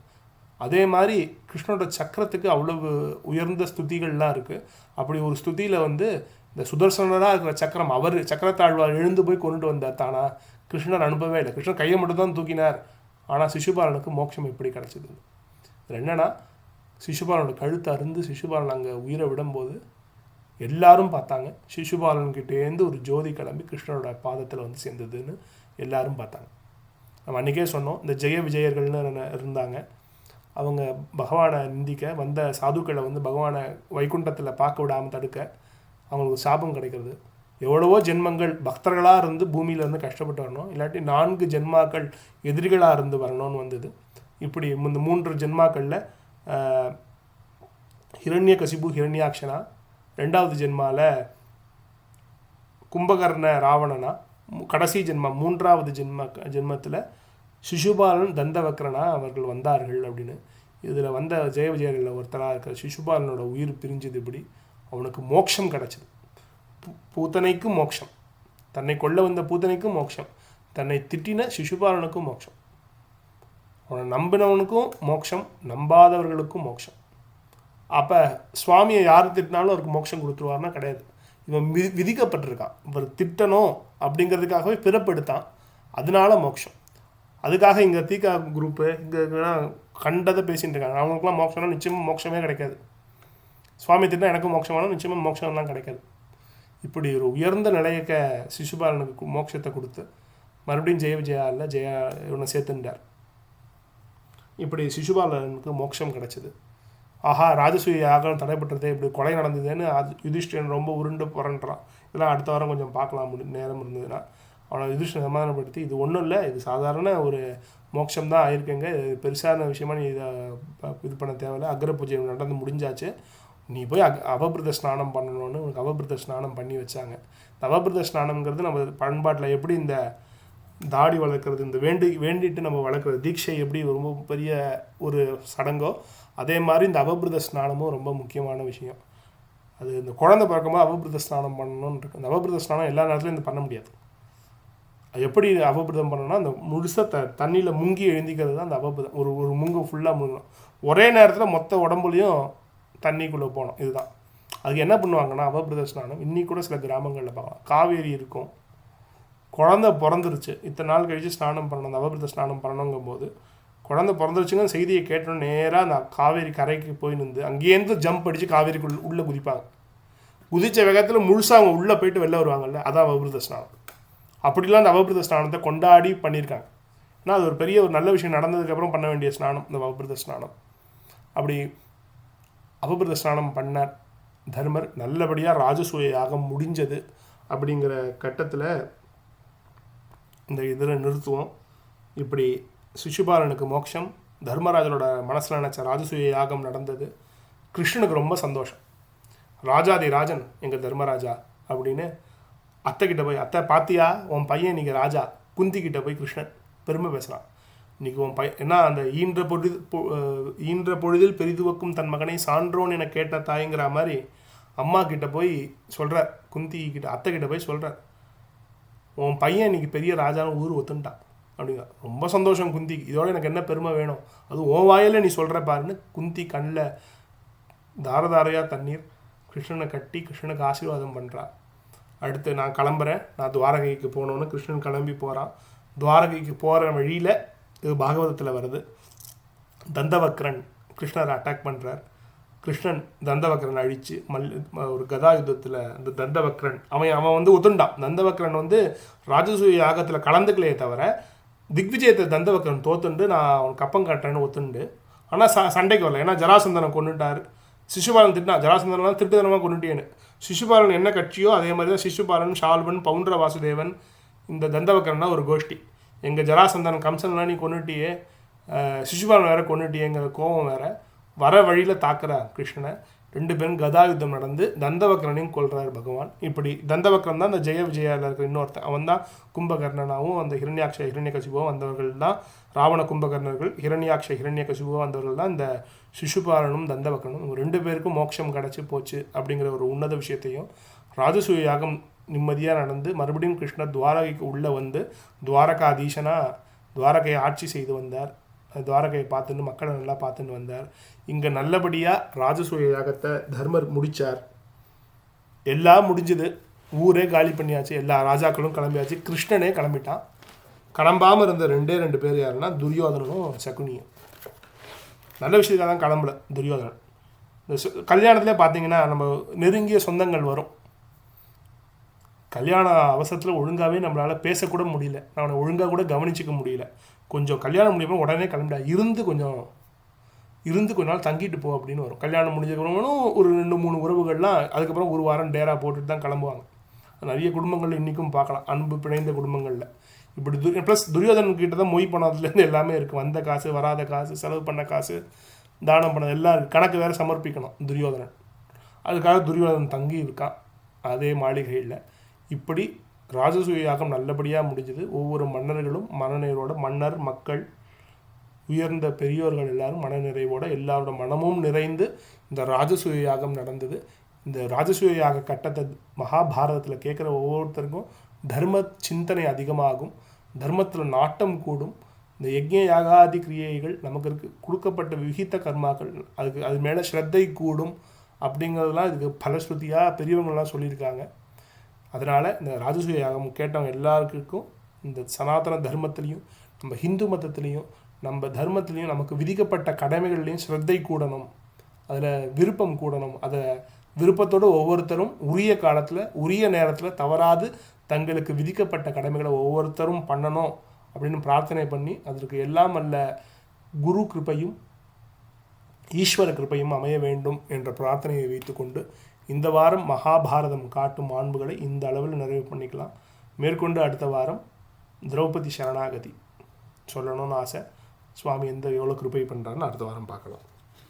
6 தடந்தோள் வாழ்க, ஆறுமுகம் வாழ்க, வெற்பை கூறுசை தனிவேல் வாழ்க, குக்குடம் வாழ்க, செவ்வேல் ஏறிய மங்கை வாழ்க, ஆணைதன் அணங்கு வாழ்க, மாறிலா வள்ளி வாழ்க, வாழ்க சீரடியார் எல்லாம் என்று இத்துணை நேரம் பொறுமையாக செவிமடுத்த அனைத்து அடியார்களும் வாழ்வாங்கு வாழ வேண்டும் என்ற வாழ்த்தை தெரிவித்து கொண்டு மறுபடியும் ஒரு முறை மல்குக வேதவேள்வி, வழங்குக சுரந்து வானம், பல்குக வழங்கல் யாவும், பரவுக அறங்கள் இன்பம், நல்குக உயிர்கட்கு எல்லாம், நால்மறை சைவம் ஓங்கி, புல்குக உலகமெல்லாம், புரவலன் செங்கோல் வாழ்க என்று உரிய நேரத்தில் அனைத்து வேத வேள்விகளும் அனைத்து கர்மங்களும்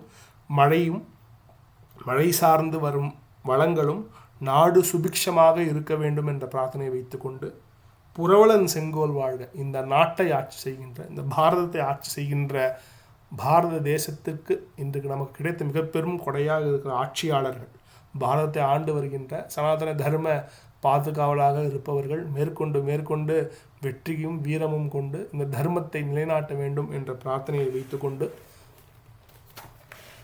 சத்சங்கத்வே நிச்சங்கத்வம், நிச்சங்கத்வே நிர்மோகத்வம், நிர்மோகத்வே நிశ్చலதத்துவம், நிశ్చலதத்வே ஜீவன் முக்தி.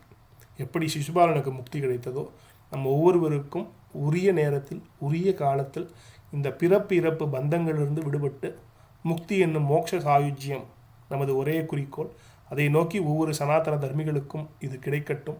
இது போன்ற சத்சங்கங்கள் அதற்கு தொடர்ந்து துணை புரியட்டும். இது போன்ற சத்சங்கம் தொடர்ந்து சதா கிடைக்கட்டும் பக்த ஜனங்களுக்கும் ஆஸ்திகர்களுக்கும் சீரடியார்களுக்கும் என்று வேண்டிக் கொண்டு மறுபடியும் ஒரு முறை வியாசாய விஷ்ணு ரூபாய வியாசரூபாய விஷ்ணவே நமோவை பிரம்மனித்தையே வாசிஷ்டாய நமோ நமஹா என்ற இந்த 5ஆம் வேதமான மகாபாரதத்தை நமக்கு அருளி கொடுத்த ஸ்ரீ வியாச பகவானிற்கு மற்றும் ஒரு முறை வந்தனத்தை தெரிவித்து கொண்டு இந்த வாரம் மகாபாரதம் காட்டும் மாண்புகள் என்ற சத்சங்கத்தை இந்த அளவில் பூர்த்தி செய்வோம். ராம் ராம், ஜெய்ஹிந்த்.